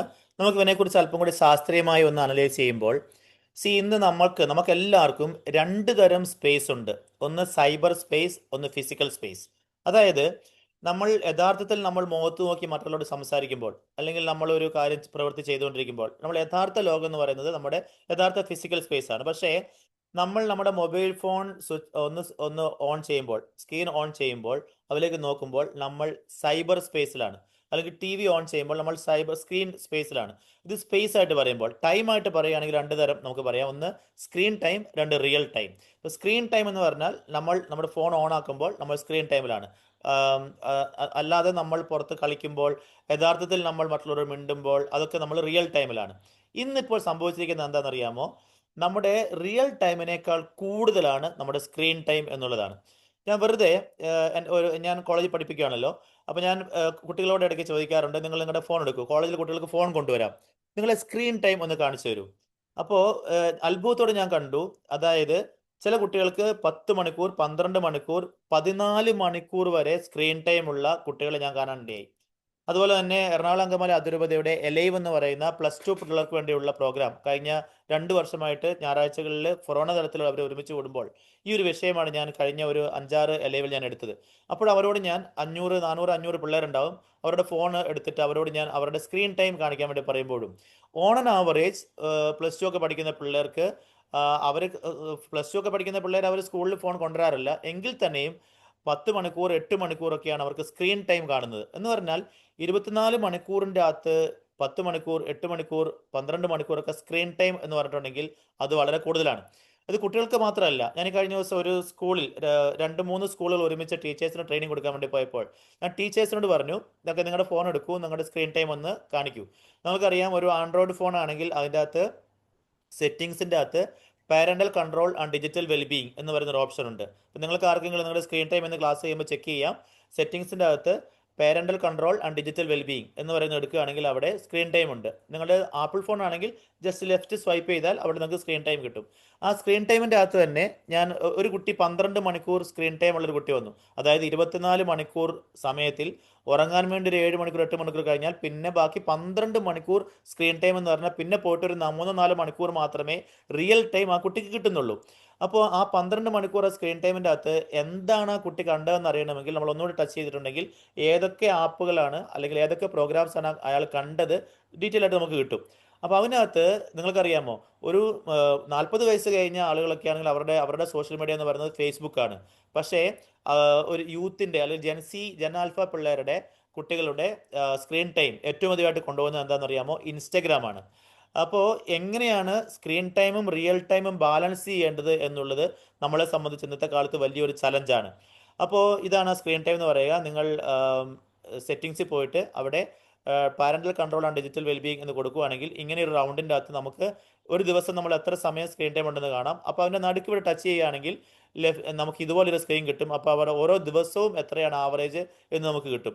അപ്പോൾ അതിനകത്ത് വീണ്ടും നമ്മൾ നോക്കുകയാണെങ്കിൽ ഇവിടെ ഇൻസ്റ്റഗ്രാം എന്ന് കാണാം. അപ്പോൾ ഇവിടെ ഇൻസ്റ്റഗ്രാമിൽ തന്നെയാണ് 17 മണിക്കൂർ 54 മിനിറ്റ് സ്ക്രീൻ ടൈം ഉണ്ടായിരുന്നു ഇയാൾക്ക് ആവറേജ്. അതിനകത്ത് ഇൻസ്റ്റഗ്രാമാണ് 12 മണിക്കൂർ എന്ന് പറയുക, വാട്സപ്പ് 2 മണിക്കൂർ. അപ്പോൾ ഇത്തരത്തിൽ നമുക്ക് നമ്മുടെ സ്ക്രീൻ ടൈം ചെക്ക് ചെയ്യാൻ വേണ്ടി പറ്റും. ഇൻസ്റ്റഗ്രാമിൽ തന്നെ എടുക്കുകയാണെങ്കിൽ ഇൻസ്റ്റഗ്രാമിൻ്റെ അകത്ത് എത്രയാണ് ഒരു വ്യക്തി ഇൻസ്റ്റഗ്രാമിൽ എത്ര സ്ക്രീൻ ടൈം ഉണ്ടെന്ന് നമുക്ക് കിട്ടും. അപ്പോൾ ഞാൻ പറഞ്ഞു വന്ന ഇതാണ്, നമ്മുടെ ജീവിതത്തിൻ്റെ 24 മണിക്കൂറിൻ്റെ അകത്ത് 12 മണിക്കൂർ 14 മണിക്കൂറൊക്കെ നമ്മളെ സ്ക്രീൻ കൊണ്ടുപോവുകയാണെന്ന് വെച്ചിട്ടുണ്ടെങ്കിൽ എന്തിനാണ് അത് നമ്മൾ ഉപകരിക്കുന്നതെന്നനുസരിച്ചിട്ടാണ് നമ്മുടെ ജീവിതത്തിൻ്റെ ഒരു മനുഷ്യൻ്റെ ഏറ്റവും വലിയ ദാനം എന്ന് പറയുന്നത് എന്താണ്? ദൈവം തന്ന ഏറ്റവും വലിയ സമ്മാനം എന്ന് പറയുന്നത് നമ്മുടെ സമയമാണ്. ആ വിലപ്പെട്ട സമയം നമ്മൾ ഇന്ന് എന്തിനു വേണ്ടി ചെലവഴിക്കുന്നു എന്നുള്ളത് പ്രധാനപ്പെട്ടതാണ്. ഒന്ന് ഓർക്കണം, കാലിഫോർണിയയിലെ സിലിക്കൺ വാലി എന്ന് പറയുന്ന സ്ഥലത്ത് അവിടെയുള്ള ഈ 5 കമ്പനികൾ ഏതൊക്കെയാണ്? ഒന്ന്, ഈ ആദ്യം കാണുന്നത് മെറ്റ എന്ന് പറയുന്ന കമ്പനിയുടെ ഓണറാണ് സുക്കൻബർഗ്. അവരുടേതാണ് ഫേസ്ബുക്ക്, ഇൻസ്റ്റഗ്രാം ആൻഡ് വാട്സപ്പ്. ഈ 3 കാര്യങ്ങളാണ് ഒരുപക്ഷെ ഇന്ന് നമ്മളുടെ സ്ക്രീൻ ടൈം. ഒരാൾക്ക് 12 മണിക്കൂർ 10 മണിക്കൂർ സ്ക്രീൻ ടൈം ഉണ്ടെങ്കിൽ അവനകത്ത് എനിക്ക് തോന്നുന്നു ഒരു 80% സമയവും കൊണ്ടുപോകുന്നത് ജെൻസിയുടെ ജൻ ആൽഫയുടെ ആണെങ്കിൽ അത് ഇൻസ്റ്റഗ്രാമാണ്, യൂട്യൂബ് റീൽസ് ഒക്കെയാണ്. ഇനി ഇത് ടിം കുക്ക് ആണ്, ആപ്പിളിന്റെ CEO. ഇത് ബിൽഗേറ്റ്സ് ആണ്. ഇത് സാം ആൾട്ട്മാൻ ആണ്. ഇത് സുന്ദർ പിച്ചയാണ്. അപ്പോൾ ഗൂഗിൾ, ഫേസ്ബുക്ക്, വാട്സപ്പ്, അല്ലെങ്കിൽ ഇത് ചാറ്റ് GPT, ഇങ്ങനെ തുടങ്ങിയിട്ടുള്ള സിലിക്കൺ വാലിയിലുള്ള ഈ 4-5 കമ്പനികൾ നമ്മുടെ ജീവിതത്തിൻ്റെ വലിയൊരു പങ്ക് സമയം, ഒരു 80% സമയം കൊണ്ടുപോകുന്നു എന്നുള്ളത് നമ്മളെ ഞെട്ടിക്കുന്ന ഒരു കാര്യമാണ്. അപ്പോൾ അതിൽ തന്നെ ശരിക്കും പറഞ്ഞാൽ ഫേസ്ബുക്ക് അല്ലെങ്കിൽ ഇൻസ്റ്റഗ്രാം ഇതൊന്നും നമ്മൾ അങ്ങോട്ട് പൈസ കൊടുക്കേണ്ട കാര്യമില്ല. വാട്സപ്പിനാണെങ്കിൽ അവർ നമ്മളോട് പൈസ മേടിക്കുന്നില്ല. നമുക്ക് നെറ്റ് ഉണ്ടെങ്കിൽ ഓട്ടോമാറ്റിക്കലി വാട്സപ്പാണ്. സത്യത്തിൽ നമ്മൾ പൈസ കൊടുക്കാതെ, നമ്മളൊന്നും പേ ചെയ്യാതെ ഉപയോഗിക്കുന്ന ഇത്തരത്തിലുള്ള സോഷ്യൽ മീഡിയ ആപ്പുകൾ സത്യത്തിൽ നമ്മൾ അതിനെ ഉപയോഗിക്കുകയല്ല, മറിച്ച് ഈ ആപ്പുകൾ നമ്മളെ ഉപയോഗിക്കുകയാണ്. നമ്മളിത് ഓരോന്ന് കാണുമ്പോഴും അവർക്ക് അതുമായി ബന്ധപ്പെട്ട പരസ്യങ്ങൾ പ്രത്യക്ഷപ്പെടുന്നു. അപ്പോൾ അതുമായിട്ട് ഈ പറയുന്ന കമ്പനികൾക്കെല്ലാം ഇഷ്ടംപോലെ പൈസ ഉണ്ടാക്കുകയാണ്. അപ്പോൾ നമ്മുടെ വിലപ്പെട്ട സമയം ഇവരുടെ പൈസയായിട്ട് നമ്മൾ കൺവേർട്ട് ചെയ്ത് ഇവർ നമ്മളെ കൊണ്ട് വലിയ പൈസ സമ്പാദ്യം ഉണ്ടാക്കുകയാണ് എന്നുള്ളതാണ് സത്യം. ഇതിനെക്കുറിച്ചുള്ള പഠനങ്ങൾ ഒന്ന് ശ്രദ്ധിക്കുക. ഇന്ത്യയിൽ കുട്ടികളുടെ സ്ക്രീൻ ടൈമിനെ കുറിച്ച് അത് അതിൻ്റെ ലിമിറ്റ് എല്ലാം എക്സീഡ് ചെയ്തതായിട്ടാണ് തെളിയിക്കപ്പെടുന്നത്. അടുത്ത കാലത്ത് നടന്ന ചില സർവേകൾ തെളിയിക്കുന്ന ഇതാണ്: ഇന്ത്യയിൽ 5 വയസ്സിന് താഴെയുള്ളൊരു കുട്ടി പ്രതിദിനം ശരാശരി 2.2 മണിക്കൂർ സ്ക്രീനുകൾക്ക് മുന്നിൽ ചെലവഴിക്കുന്നു. അത് കൗമാരക്കാരാകുമ്പോൾ പ്രതിദിനം 10 മണിക്കൂർ വരെ ഇന്ത്യയിൽ ഒരു കുട്ടി, കൗമാരക്കാരനായ ഒരു വ്യക്തി സ്ക്രീൻ ടൈം ഉണ്ടാകാം. COVID-19 ശേഷം കുട്ടികളുടെ സ്ക്രീൻ ടൈം 4 മണിക്കൂറിലധികമായി. 5 മുതൽ 16 വയസ്സ് വരെയുള്ള കുട്ടികളിൽ ഏകദേശം 60% പേർ ഡിജിറ്റൽ അടിമത്തത്തിൻ്റെ അല്ലെങ്കിൽ അതിൻ്റെ അഡിക്ഷൻ്റെ ലക്ഷണങ്ങൾ കാണിക്കുന്നുണ്ട് എന്നുള്ളതാണ്. 76% പിള്ളേരും അവരിന്ന് പുറത്തുപോയി കളിക്കാതെ, അവധിക്കാലം നിന്ന് പുറത്തുപോയി കളിക്കാതെ ഫോണിൽ ഗെയിംസ് കളിച്ചുകൊണ്ട് മുറിയിൽ തന്നെ ഇരിക്കാനാണ് ഇഷ്ടപ്പെടുന്നത്. 63% പിള്ളേർക്കും എങ്ങനെയാലും ഒരു ഫോൺ വേണമെന്നാണ്. 81% പിള്ളേരും ഭക്ഷണം കഴിക്കാൻ നേരത്ത് ഫോൺ നോക്കിക്കൊണ്ട് ഭക്ഷണം കഴിക്കുന്നത്. അല്ലെങ്കിൽ 66% പേരും അമ്മേനെ വേണോ മൊബൈൽ ഫോൺ വേണമെന്ന് ചോദിച്ചാൽ എനിക്ക് മൊബൈൽ ഫോൺ മതി എന്ന് പറയുന്ന രീതിയിലേക്ക് മാറിക്കഴിഞ്ഞു. 85% പിള്ളേരും അവരുടെ ഫിസിക്കൽ ഗെയിം, അതായത് പുറത്തുപോയി ശരിക്കും കളിക്കുന്നതിനേക്കാൾ കൂടുതൽ മൊബൈലിൽ തോണ്ടിക്കൊണ്ട് കളിക്കുന്നതിന് റീൽ കാണുന്നതാണ് ഇഷ്ടപ്പെടുന്നത്. ഇത് ഇന്ത്യയിൽ നടത്തിയ സർവേകളുടെ റിസൾട്ടാണ്. നമുക്ക് എല്ലാവർക്കും സുപരിചിതമായ ഒരു കാര്യമാണ്, എല്ലാവർക്കും അറിയാവുന്ന കാര്യമാണ് ഒരു മൊബൈൽ എങ്ങനെയാണ് നമ്മളെ കൺട്രോൾ ചെയ്യുന്നത് എന്ന്, നമ്മളുടെ സമയം പാഴാക്കുന്നത് എന്ന്, അങ്ങനെ പതിയെ പതിയെ നമ്മുടെ ബുദ്ധിശക്തി ഇല്ലാതാക്കുന്നത് എന്ന് നമ്മൾക്ക് എല്ലാം അറിയാം. പക്ഷെ മൊബൈൽ യൂസ് ചെയ്യുന്നത് നിർത്താൻ കഴിയാത്ത ഒരു അവസ്ഥയിലേക്ക് നമ്മൾ എത്തിയിരിക്കുന്നു. കാരണം ഇപ്പോൾ എല്ലാ കാര്യങ്ങളും മൊബൈൽ വഴിയാണ് ചെയ്യുന്നത്. മൊബൈൽ നമ്മുടെ ജീവിതത്തിന്റെ ഒരു ഭാഗമായി മാറിയിരിക്കുന്നു. പക്ഷെ നിങ്ങൾക്കൊരു സത്യം അറിയാമോ? ഒരു മൊബൈൽ കൊണ്ട് ചെയ്യാൻ കഴിയുന്ന 100% കാര്യങ്ങളിൽ വെറും 30% കാര്യങ്ങൾ മാത്രമേ നിങ്ങൾക്ക് ഉപകാരപ്പെടുന്നതായുള്ളൂ. ബാക്കി 70% കാര്യങ്ങൾ നിങ്ങളുടെ സമയം പാഴാക്കുക മാത്രമേ ചെയ്യൂ. ഈ വീഡിയോ മുഴുവനായും കാണുക. ഞാൻ പറയുന്നത് ഇതാണ്, ഇത് കേൾക്കുമ്പോൾ നിങ്ങൾക്ക് ഞാൻ ഇവനെല്ലാം കുറ്റപ്പെടുത്തുന്നു നിങ്ങൾ കരുതണ്ട. ഇദ്ദേഹം പറഞ്ഞതുപോലെ നമ്മൾ മൊബൈൽ ഫോൺ നമുക്ക് വേണം. ഇപ്പൊ തന്നെ നിങ്ങൾ എല്ലാവരും തന്നെ ഈ ക്ലാസ് കൂടുന്നത് നിങ്ങളുടെ മൊബൈൽ ഫോൺ ഉപയോഗിച്ചിട്ടാ അല്ലെങ്കിൽ ലാപ്ടോപ്പ് ഉപയോഗിച്ചിട്ടാണ്. അത് പോസിറ്റീവ് ഒരു കാര്യമാണ്. അപ്പോൾ ഇതിന് പറയുന്നത് digital vegetables and digital candies എന്ന് പറയും. ഫോർ എക്സാമ്പിൾ ഡ്യൂലിംഗോ എന്ന് പറയുന്ന ഒരു ആപ്പ് ഉണ്ട്. അപ്പോൾ ആ ആപ്പ് പുതിയ ഭാഷകൾ പഠിക്കാൻ വേണ്ടി സഹായിക്കുന്ന ഒരു ആപ്പാണ്. നമുക്ക് ജർമ്മൻ ഭാഷയോ അല്ലെങ്കിൽ ഫ്രഞ്ച് ഭാഷയൊക്കെ പഠിക്കാൻ വേണ്ടി സഹായിക്കുന്ന ഒരു ആപ്പാണ്. അപ്പോൾ ഒരു കുട്ടി അവധിക്കാലത്ത് മൊബൈൽ ഫോൺ ഉപയോഗിക്കുന്നു. പക്ഷേ ആ കുട്ടി ആ ഡുവലിംഗോ എന്ന് പറയുന്ന ആപ്പ് ഉപയോഗിച്ച് ജർമ്മൻ ഭാഷ പഠിക്കാൻ വേണ്ടി ഉപയോഗിച്ചെങ്കിൽ നമ്മൾക്ക് അവനെ ഡിജിറ്റൽ വെജിറ്റബിൾ എന്ന് വിളിക്കാം. അതായത് വെജിറ്റബിൾസ് പൊതുവേ നമുക്ക് കഴിക്കാൻ ഇഷ്ടമില്ല, അത്ര ടേസ്റ്റി അല്ല, പക്ഷേ വെജിറ്റബിൾസ് അത് ഹെൽത്തിയാണ്. അപ്പോൾ ഹെൽത്തി ആയിട്ടുള്ള ഒരു യൂസാണ്, ഒരു ഉപകാരപ്രദമായ ഒരു കാര്യം മൊബൈലിൽ പഠിച്ചപ്പോൾ. അല്ലെങ്കിൽ ഫോർ എക്സാമ്പിൾ എന്താണ് ടെഡെക്സ് ടോക്സ് എന്ന് പറയുന്ന ടോക്ക് ഉണ്ട് യൂട്യൂബിൽ. അപ്പോൾ അത് നല്ല വിഷയങ്ങളെടുത്ത് ലോകത്തിലെ ചില പ്രശസ്തരായ ആളുകൾ ചില വിഷയങ്ങളെക്കുറിച്ച് നല്ല സൂപ്പർ ഇംഗ്ലീഷ് ലാംഗ്വേജിൽ ഒരു 10 മിനിറ്റ് 12 മിനിറ്റ് തരുന്ന ടോക്കുകളാണ്. അപ്പോൾ ഒരു കുട്ടി എന്താണ് ഈ ടെഡെക്സ് ടോക്സ് ആണ് കാണുന്നത്. അപ്പോൾ ആ കുട്ടിക്ക് നല്ല അറിവുകൾ കിട്ടി, മാത്രമല്ല ഇംഗ്ലീഷ് ലാംഗ്വേജ് അവൻ്റെ ഫ്ലുവൻസി പ്രൊനൗൺസിയേഷൻ ഇമ്പ്രൂവ് ചെയ്യാൻ വേണ്ടി പറ്റി. അപ്പോൾ ഇങ്ങനെ പോസിറ്റീവായ കാര്യങ്ങൾ നമ്മുടെ ലൈഫിൽ നമുക്ക് ഉപകരിക്കുന്ന, നമ്മളെ സഹായിക്കുന്ന, നമ്മളെ വളരാൻ സഹായിക്കുന്ന കാര്യങ്ങൾ, നമ്മുടെ സമയം നഷ്ടപ്പെടുത്താതെ അല്പം കൂടി ബെറ്ററായി ജീവിക്കാൻ നമ്മളെ സഹായിക്കുന്ന കാര്യങ്ങളാണ് നമ്മൾ ഫോണിൽ കാണുന്നതെങ്കിൽ അതിന് പറയുന്നത് ഡിജിറ്റൽ വെജിറ്റബിൾസ് എന്നാണ്. പക്ഷേ നമ്മൾ ഈ ഒരു 10 മണിക്കൂർ 12 മണിക്കൂർ സ്ക്രീൻ ടൈമിൻ്റെ അകത്ത് എത്ര സമയമാണ് ഇത്തരത്തിൽ ഉപകാരപ്രദമായ കാര്യങ്ങൾ കാണുന്നത് എന്നത് നമ്മൾ ഓരോരുത്തരും ആത്മശോധന ചെയ്യേണ്ടതാണ്. പലപ്പോഴും സർവേകൾ തെളിയിക്കുന്നത് കൂടുതൽ സമയവും ഇങ്ങനെ വെറുതെ റീലുകൾ, ഓരോരുത്തർ ഉണ്ടാക്കി വിട്ടേക്കുന്ന ചില റീലുകൾ, ഓരോരുത്തർക്ക് ഇഷ്ടപ്പെട്ട ടോപ്പിക് ഉണ്ടാവും, അത് ആ റീലുകൾ ഇങ്ങനെ കണ്ട് പോകുന്നതാണ് കൂടുതൽ സമയവും. യൂട്യൂബ് ഷോർട്സ് ആയിട്ടോ അല്ലെങ്കിൽ വാട്സപ്പിൽ ആരുടെയെങ്കിലും വാട്സപ്പ് സ്റ്റാറ്റസുകൾ ഇങ്ങനെ നോക്കിക്കൊണ്ടോ അല്ലെങ്കിൽ ഫേസ്ബുക്കിലെ കുഞ്ഞു റീലുകൾ നോക്കിയിട്ടോ അല്ലെങ്കിൽ ഇൻസ്റ്റഗ്രാമിലെ റീലുകൾ സ്റ്റോറികൾ നോക്കിയിട്ടോ അത്തരത്തിൽ നമുക്ക് പ്രത്യേകിച്ചൊരു ഉപകാരവും കിട്ടാത്ത, എന്നാൽ നമുക്ക് പെട്ടെന്നൊരു ഡോപ്പമിൻ ഇഫക്റ്റ് ഉണ്ടാകും, നമുക്ക് ഹായ് എന്ന് തോന്നുന്ന ഇത് നോക്കിക്കൊണ്ടാണ് കൂടുതൽ സമയവും നമ്മുടെ ഗ്യാപ്പുകളെല്ലാം, നമ്മൾ ബോറടിക്കുമ്പോൾ, നമ്മൾ ഒരു യാത്രയ്ക്ക് പോകുമ്പോൾ, നമ്മൾ വെറുതെ ഇരിക്കുമ്പോൾ അപ്പോൾ തന്നെ ഫോൺ എടുത്ത് ഇത്തരത്തിൽ കണ്ടുകൊണ്ടാണ് ചെലവഴിക്കുന്നതെന്നാണ് പഠനങ്ങൾ തെളിയിക്കുന്നത്. അതുകൊണ്ട് എന്താണ് കുഴപ്പം എന്ന് ചോദിച്ചാൽ നമുക്ക് ആ കുഴപ്പങ്ങളൊന്ന് കാണാം. അപ്പോൾ നമുക്ക് അതിൻ്റെ ഗൗരവം മനസ്സിലാവും. ഞാൻ കുറച്ച് കുഴപ്പങ്ങൾ പറഞ്ഞതിന് ശേഷം നമുക്ക് ഒരു ചർച്ചയിലേക്ക് വരാം. ഒന്നാമതായിട്ട് ഏകാഗ്രത കുറവും ശ്രദ്ധാവൈകല്യവും. അപ്പോൾ നമ്മൾ ഈ റീലുകൾ കാണുമ്പോൾ എന്താ സംഭവിക്കുക? എല്ലാ റീലുകളും 30 സെക്കൻഡ്സ് 1 മിനിറ്റ് ഒക്കെ ഉണ്ടാവത്തുള്ളൂ.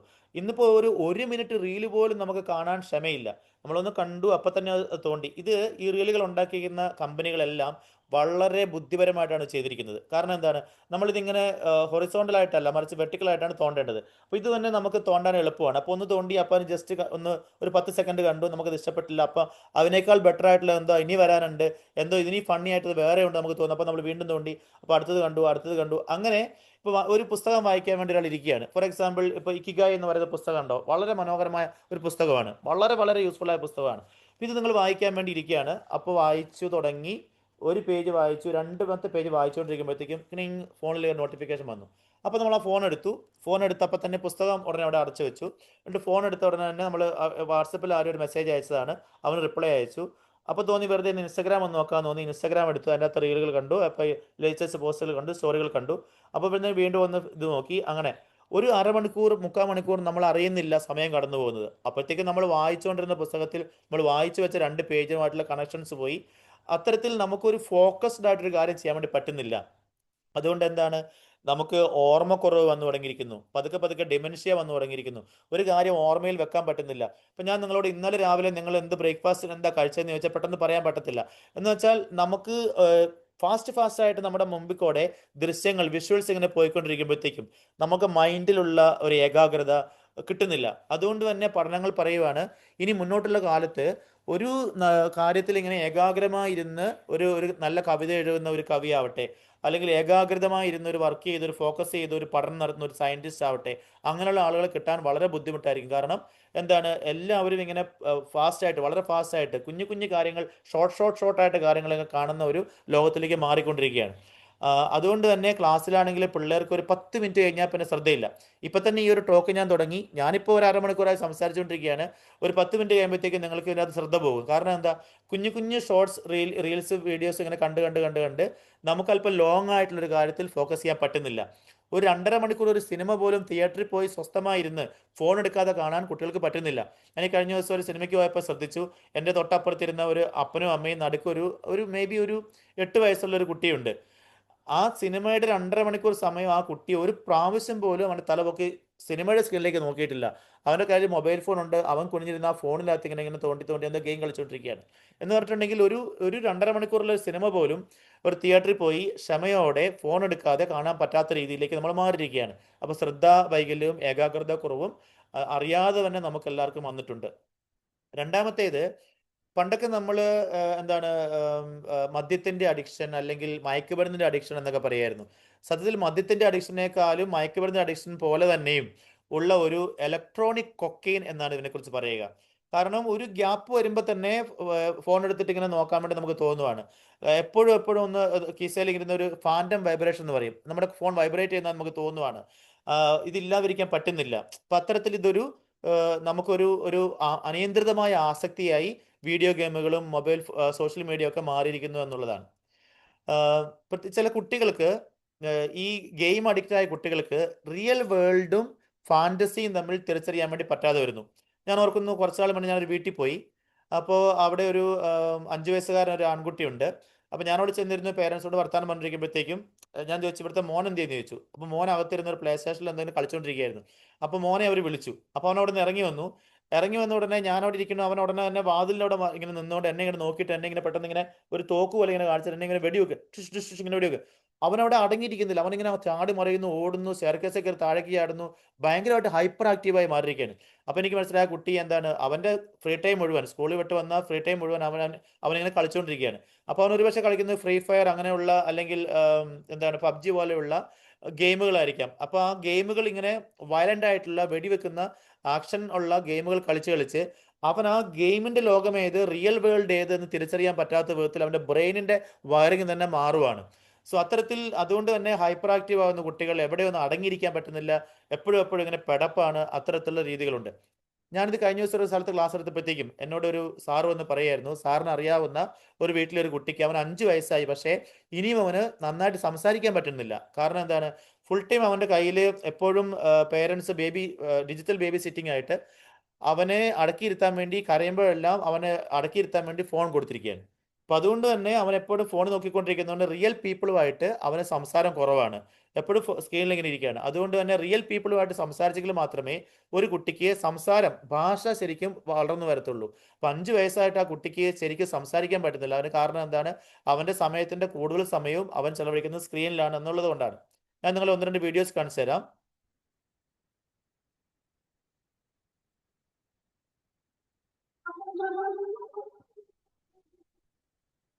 PUBG കളിച്ച് ഇപ്പോൾ എപ്പോഴും കയ്യിൽ ഫോൺ ഇല്ലെങ്കിൽ ഇങ്ങനെ അതിന് അടിപ്പെട്ട് പോയിട്ട് ഒരു മസിൽ മെമ്മറി അവൻ്റെ ബോഡിയിലേക്ക് വന്നിട്ട് ബ്രെയിനിൻ്റെ തന്നെ വയറിങ് മാറിപ്പോയ ഒരു ഭയാനകമായ രംഗമാണ് നിങ്ങളിപ്പോൾ കണ്ടുകൊണ്ടിരിക്കുന്നത്.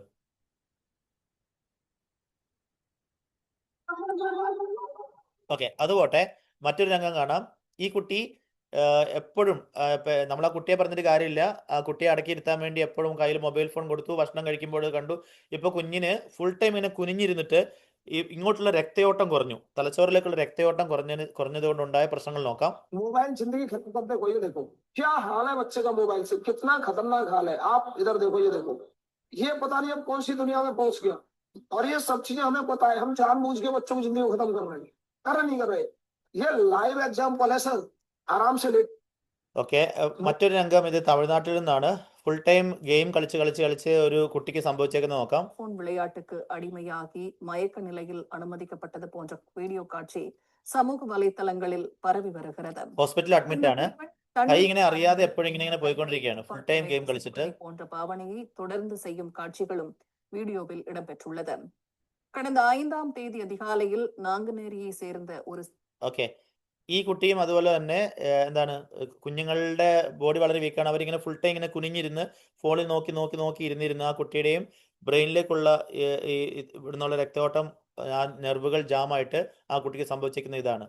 ये मैंने वीडियो इसलिए सेंड की है कि ये जो बच्ची है इसके साथ जो प्रॉब्लम है वो इंटरनेट यूज करने से हुई है। मोबाइल और ये आईफोन आईपैड जो हम यूज करते हैं, हमारे बच्चे बहुत ज्यादा कसरत से यूज करते हैं।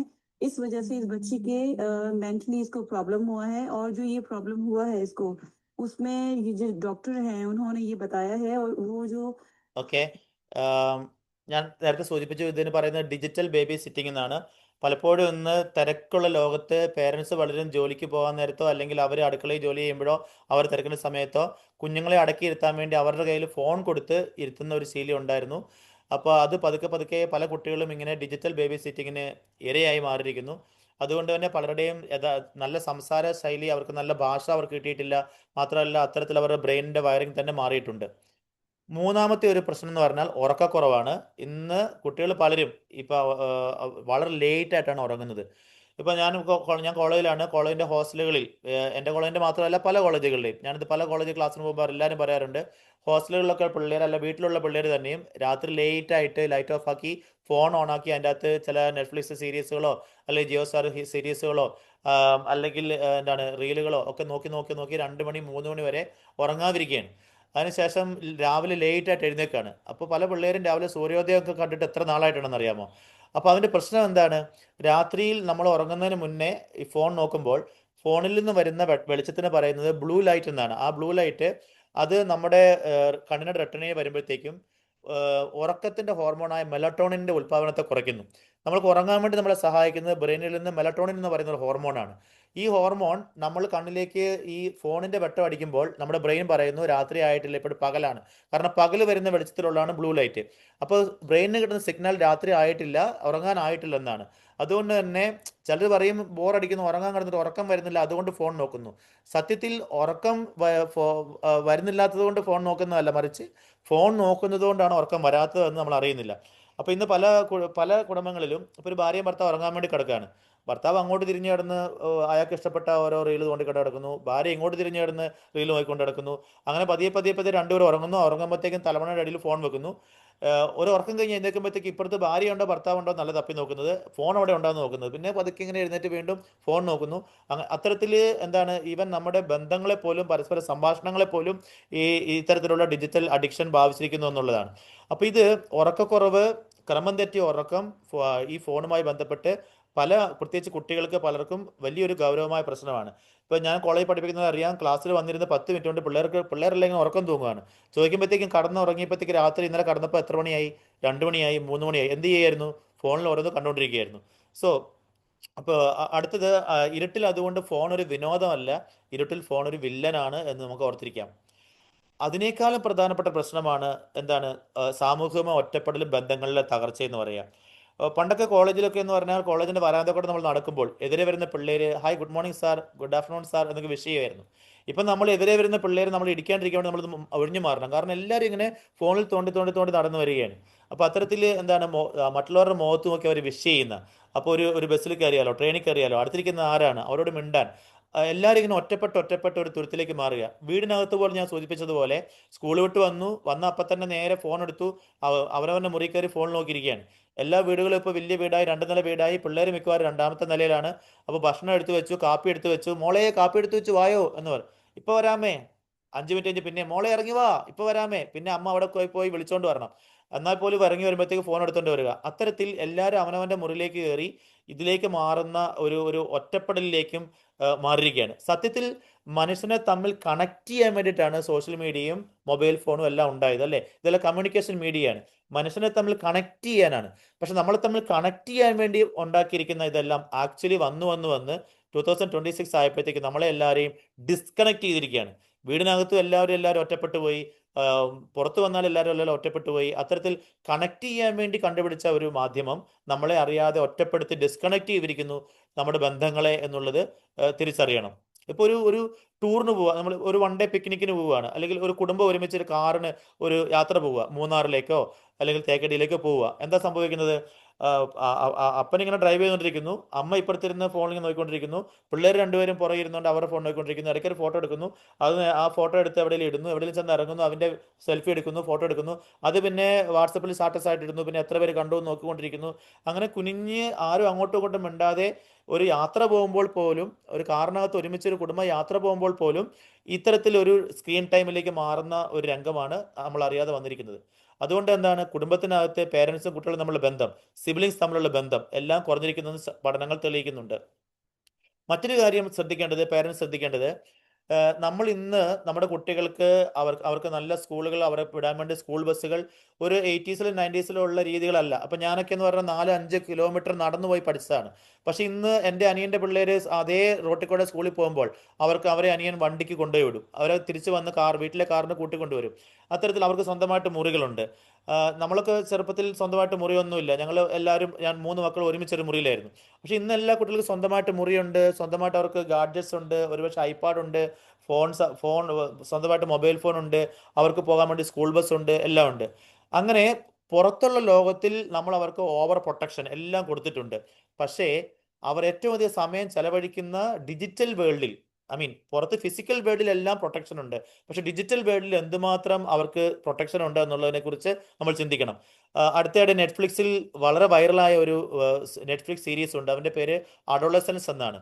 ഈ സീരീസിൻ്റെ അകത്ത് എന്താണ്, രാത്രി ഒരു 11:30 ആയപ്പോഴത്തേക്കും ഒരു വീട്ടിലേക്ക് പോലീസ് വന്നിട്ട് ആ വീടിൻ്റെ വാതിൽ ഇടിച്ചു ചേർത്ത് വീടിൻ്റെ ഫസ്റ്റ് ഫ്ലോറിൽ ഒരു മുറി കടന്നുറങ്ങിയിരുന്ന 9ാം ക്ലാസ്സിൽ പഠിക്കുന്ന വീട്ടിലെ മോനെ പോലീസ് ആ വീടിൻ്റെ വാതിൽ തകർത്ത് അകത്ത് കയറി അറസ്റ്റ് ചെയ്തുകൊണ്ട് പോവുകയാണ്. അപ്പോൾ അപ്പനും അമ്മയും അത്ഭുതപ്പെടുക, എന്തിനാ ഇവനെ പോലീസ് പിടിച്ചുകൊണ്ട് പോകുന്നത്, ഞങ്ങളുടെ മകൻ എന്ത് തെറ്റ് ചെയ്തു, അവൻ പാവമാണെന്ന് പറഞ്ഞവരെ പുറകെ പോകുന്നുണ്ട്. പക്ഷേ പിന്നീട് പോലീസ് തെളിവുകളോടെ പറയുകയാണ്, ഇവൻ അവൻ്റെ തന്നെ ക്ലാസ്സിൽ പഠിക്കുന്ന 9ാം ക്ലാസ്സിൽ തന്നെ പഠിക്കുന്ന ഒരു പെൺകുട്ടിയെ അവനും അവൻ്റെ ഒരു കൂട്ടുകാരനും ചേർന്ന് കുത്തിക്കൊന്നു. എന്തിനവ ചെയ്തു എന്നത് പിന്നീട് പതുക്കെ ആ സ്റ്റോറി മുന്നോട്ട് പോകുമ്പോൾ വെളിവാകുന്ന വിധമാണ്. അതായത് ഇൻസ്റ്റഗ്രാമിൽ ഇവൻ ഒരു പോസ്റ്റ് ഇട്ടപ്പോൾ അവൻ്റെ താഴെ ആ പെൺകുട്ടി ഒരു സ്മൈലി ഇട്ടു.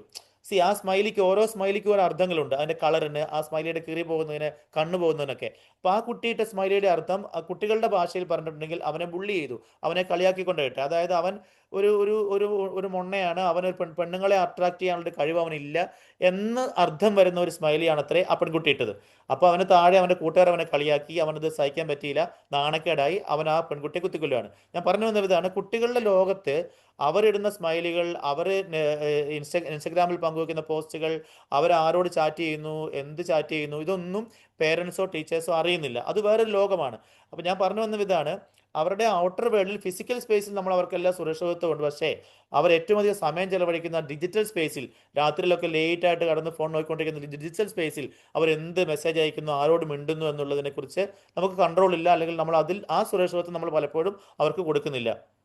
മറ്റൊരു കാര്യം വിഷാദം, ഉത്കണ്ഠ, ആത്മഹത്യാ സാധ്യത എന്നിവയാണ്. ഇന്ന് സ്റ്റഡികൾ തെളിയിക്കുന്നു, കുട്ടികൾക്ക് പലർക്കും ആങ്സൈറ്റി സിൻഡ്രോംസ് ഉണ്ട്, പാനിക് അറ്റാക്ക്, മുൻപെങ്ങും ഇല്ലാത്ത വിധത്തിൽ സൂയിസൈഡൽ ടെൻഡൻസി.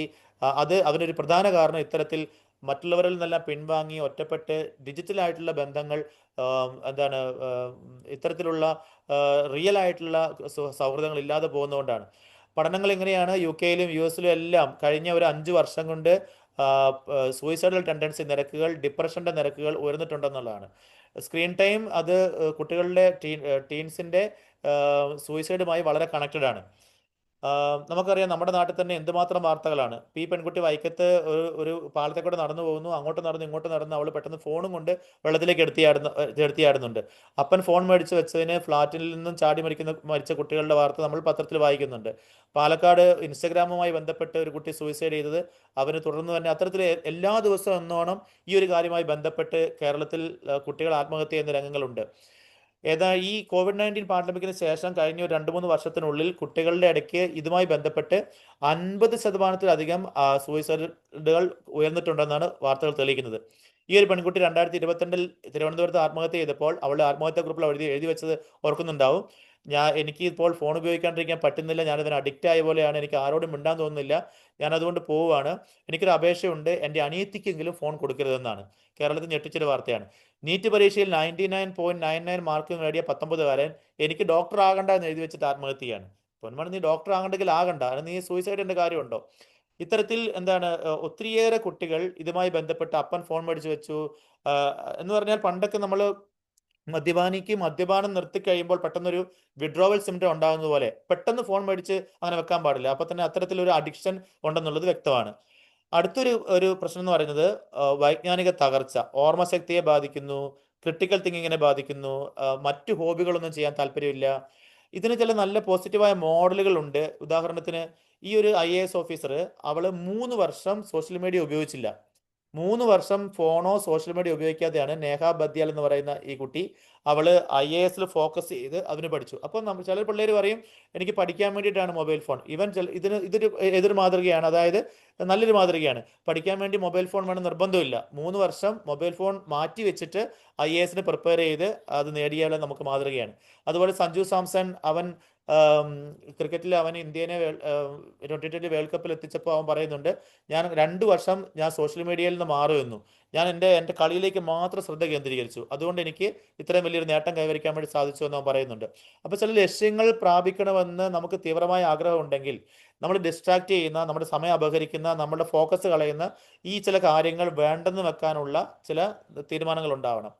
മറ്റൊരു പ്രശ്നം എന്താണ്, ഇപ്പോൾ ഈ അവധിക്കാലത്ത് തന്നെ പുറത്തുപോയി ഒന്നും കളിക്കാതെ എപ്പോഴും ഫോണിൽ നോക്കിക്കൊണ്ട് അല്ലെങ്കിൽ TV സ്ക്രീനിൽ നോക്കിക്കൊണ്ട് ഇങ്ങനെ ഇരിക്കുമ്പോഴത്തേക്കും അമിതവണ്ണം, അതുപോലെ അതുമായി ബന്ധപ്പെട്ട പ്രശ്നങ്ങൾ, ബോഡിയുടെ ഷേപ്പ് പോവുക, വല്ലാതെ വയറിയാടുക, ഇത്തരം നിഷ്ക്രിയമായ ജീവിതശൈലി കാരണം ആരോഗ്യത്തെയും ഫിറ്റ്നസിനെയും ബാധിക്കുന്നുണ്ട്. ഈ ഒരു വാക്ക് ഞാൻ നിങ്ങൾക്ക് പരിചയപ്പെടുത്താം. ഈ വാക്ക് ഹിക്കികൊമോറി എന്ന് പറയുന്ന ഒരു വാക്കാണ്. ഇതൊരു ജപ്പാനീസ് വാക്കാണ്. അതായത് ജപ്പാനിൽ ആണ് ഇത് ആദ്യം കണ്ടത്. 15 വയസ്സ് മുതൽ 18-19 വയസ്സ് വരെയുള്ള 20 വയസ്സ് വരെയുള്ള ആൺകുട്ടികൾ, അവരിലാണ് ഈ ഒരു പ്രവണത കണ്ടത്. അപ്പോൾ അങ്ങനെ ഇട്ടൊരു പേരാണ് ഹിക്കികൊമോറി. അതായത് ആ പ്രായത്തിലുള്ള ആൺകുട്ടികൾ അവര് മുറിക്കകത്ത് കയറി എപ്പോഴും ഇങ്ങനെ ഫോൺ നോക്കിക്കൊണ്ടിരുന്ന് അല്ലെങ്കിൽ ഐപാഡിൽ കളിച്ചുകൊണ്ടിരുന്ന് പിന്നീട് അവർക്ക് മറ്റുള്ളവരോട്, വീട്ടിലുള്ള ആരോടോ പുറത്തുള്ളവരോടോ അയൽവക്കംകാരോടോ ആരോടും മിണ്ടാൻ താല്പര്യമില്ല. അപ്പോൾ സ്കൂളിൽ പോയിട്ട് വന്ന ഉടനെ തന്നെ മുറിക്കകത്ത് കയറി പിന്നെ ഇറങ്ങി വരുന്നില്ല. ഒരു ജോലി ഉണ്ടെങ്കിൽ ജോലിക്ക് പോകുന്ന കുട്ടികൾ, യൂത്ത് ജോലി കഴിഞ്ഞ് തിരിച്ചു വന്ന് മുറിക്കകത്ത് കയറി അവരിങ്ങനെ ഗാഡ്ജറ്റ്സിൽ തോണ്ടിക്കൊണ്ടിരിക്കുകയാണ്. അങ്ങനെ വന്നിട്ട് ആരോടും മിണ്ടാൻ താല്പര്യമില്ലാതെ, പേരൻസിനോടൊന്നും മിണ്ടാനില്ല, എന്താ മിണ്ടാനുള്ളത്, അവരോട് എന്താ മിണ്ടേണ്ടതെന്ന് അറിയത്തില്ല. ജോലി കഴിഞ്ഞ് വന്ന് നേരെ അവൻ്റെ മുറിയിലേക്ക് പോവാണ്, സ്കൂൾ വിട്ട് വന്ന് നേരെ മുറിയിലേക്ക് പോവാണ്. അത്തരത്തിലുള്ള 17 വയസ്സ് 18 വയസ്സ് 19 വയസ്സുള്ള ആൺകുട്ടികളെ ജപ്പാൻകാരിട്ട പേരാണ് ഹിക്കികൊമോറി. ആ വാക്കിന്റെ അർത്ഥം സന്യാസി എന്നാണ്. അതായത് സ്വന്തവന്റെ മുറിയിൽ ഇറങ്ങി വരാതെ അടച്ചിരിക്കുന്ന കുട്ടികളാണ്. ഇത് ജപ്പാനിലാണ് ഇത്തരത്തിൽ ഗാഡ്ജറ്റ്സിന് അഡിക്റ്റ് ആയിട്ട് മുറിക്കകത്ത് വേറെ ആരോടും പുറത്തിറങ്ങി വരാതിരിക്കുന്ന ആളുകളെ കണ്ടത്. പക്ഷെ ഇപ്പോൾ പഠനങ്ങൾ തെളിയിക്കുന്നു പതിയെ പതിയെ ഇത് യൂറോപ്പിലേക്കും അമേരിക്കയിലേക്കും പതിയെ നമ്മുടെ നാട്ടിലേക്കും ഇത്തരത്തിൽ മുതിർന്ന ആൺകുട്ടികൾ അവര് പുറംലോകമായൊരു ബന്ധമില്ലാതെ മുറിക്കകത്ത് തന്നെ ഗെയിം കളിച്ചോ റീൽസ് കൊണ്ടോ ഇരിക്കുന്ന ഒരു പ്രവണത വന്നിട്ടുണ്ട്. നമ്മുടെ നാട്ടിൽ നമ്മൾ അറിയാതെ ഹിക്കികൊമോറികൾ വന്നിട്ടുണ്ട്.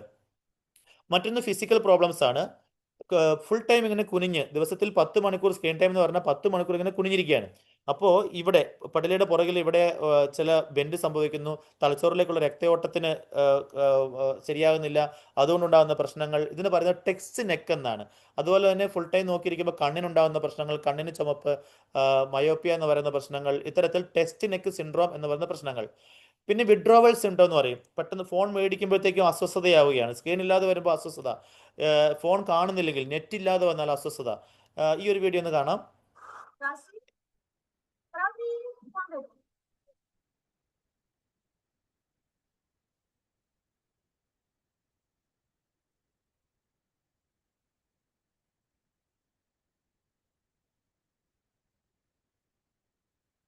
അപ്പൊ ഇനി വാശി പിടിക്കുകയാണ്, ഇനി ഇത് കൊടുക്കാതെ കൊച്ച് അടങ്ങത്തില്ല. അപ്പൊ പിന്നെ പേരൻസ് വീണ്ടും ഫോൺ കൊടുക്കുവാണ്. ഇത്തരത്തിലുള്ള രംഗങ്ങൾ ഞാൻ യാത്രക്കിടയിലും ബസ്സിൽ വെച്ചും ട്രെയിനിൽ വെച്ചും ഒക്കെ കണ്ടിട്ടുണ്ട്. കുഞ്ഞുങ്ങൾ ഫുൾ ടൈം ഇതിനകത്താണ്. എത്രയോ വാർത്തകൾ നമ്മൾക്ക് പത്രത്തിൽ കാണാം. അപ്പൻ ഫോൺ മേടിച്ചു വെച്ചതിന്, അമ്മ ഫോൺ മേടിച്ചു വെച്ചതിന്, ചേട്ടൻ ഫോൺ കൊടുക്കാത്തതിന് ആത്മഹത്യ ചെയ്യുന്ന കുഞ്ഞുങ്ങൾ. കഴിഞ്ഞ 4 വർഷത്തിനുള്ളിൽ നമ്മുടെ മക്കൾ 41 കുട്ടികളാണ് ഡിജിറ്റൽ ആസക്തി കൊണ്ട് 4 വർഷത്തിനുള്ളിൽ കേരളത്തിൽ ആത്മഹത്യ ചെയ്തത്. ഓക്കെ, ഞാൻ ലാസ്റ്റ് കുറച്ച് മൊമെന്റ്സ് ആയതുകൊണ്ട് ഞാൻ ഇതൊക്കെ വിടുവാണ്. ലേറ്റസ്റ്റ് ആയിട്ട് ഇപ്പോൾ വന്നൊരു കാര്യം നോക്കാം. ജെൻ സി കഴിഞ്ഞപ്പോൾ ജെൻ AI എന്ന് പറയുന്നത് വന്നു. കഴിഞ്ഞ 2-2.5 വർഷമായിട്ട് ChatGPT, ജെമിനി തുടങ്ങിയ AI ടൂളുകൾ വന്നു. ഈ കാര്യം കൂടി നിങ്ങൾ ശ്രദ്ധയിൽ നിന്ന് വെക്കണം. ഒരു പഠനം നടന്നിട്ടുണ്ട്, എന്താണെന്നറിയാമോ? അത് MIT യൂണിവേഴ്സിറ്റി നടത്തിയതാണ്. അവർ നടത്തിയ പഠനം എങ്ങനെയാണ്? മസാച്യൂസെറ്റ്സ് ഇൻസ്റ്റിറ്റ്യൂട്ട് ഓഫ് ടെക്നോളജി, ലോകത്തിലെ ഏറ്റവും പ്രശസ്തമായ ഒരു യൂണിവേഴ്സിറ്റിയാണ്. 30 പിള്ളേര് കഴിഞ്ഞ 2-2.5 വർഷമായിട്ട് ChatGPT ജെമിനി ഉപയോഗിച്ച് അസൈൻമെന്റ് ചെയ്യുന്നവർ, 30 പിള്ളേര് കഴിഞ്ഞ 2.5 വർഷമായിട്ട് ChatGPT ജെമിനി അധികം ഉപയോഗിക്കാത്തവർ. ഈ രണ്ട് കൂട്ടരുടെയും ബ്രെയിൻ മാപ്പിംഗ് സ്റ്റഡി നടത്തിയപ്പോൾ കണ്ട ഞെട്ടിക്കുന്ന ഒരു റിസൾട്ട് ഇങ്ങനെയാണ്.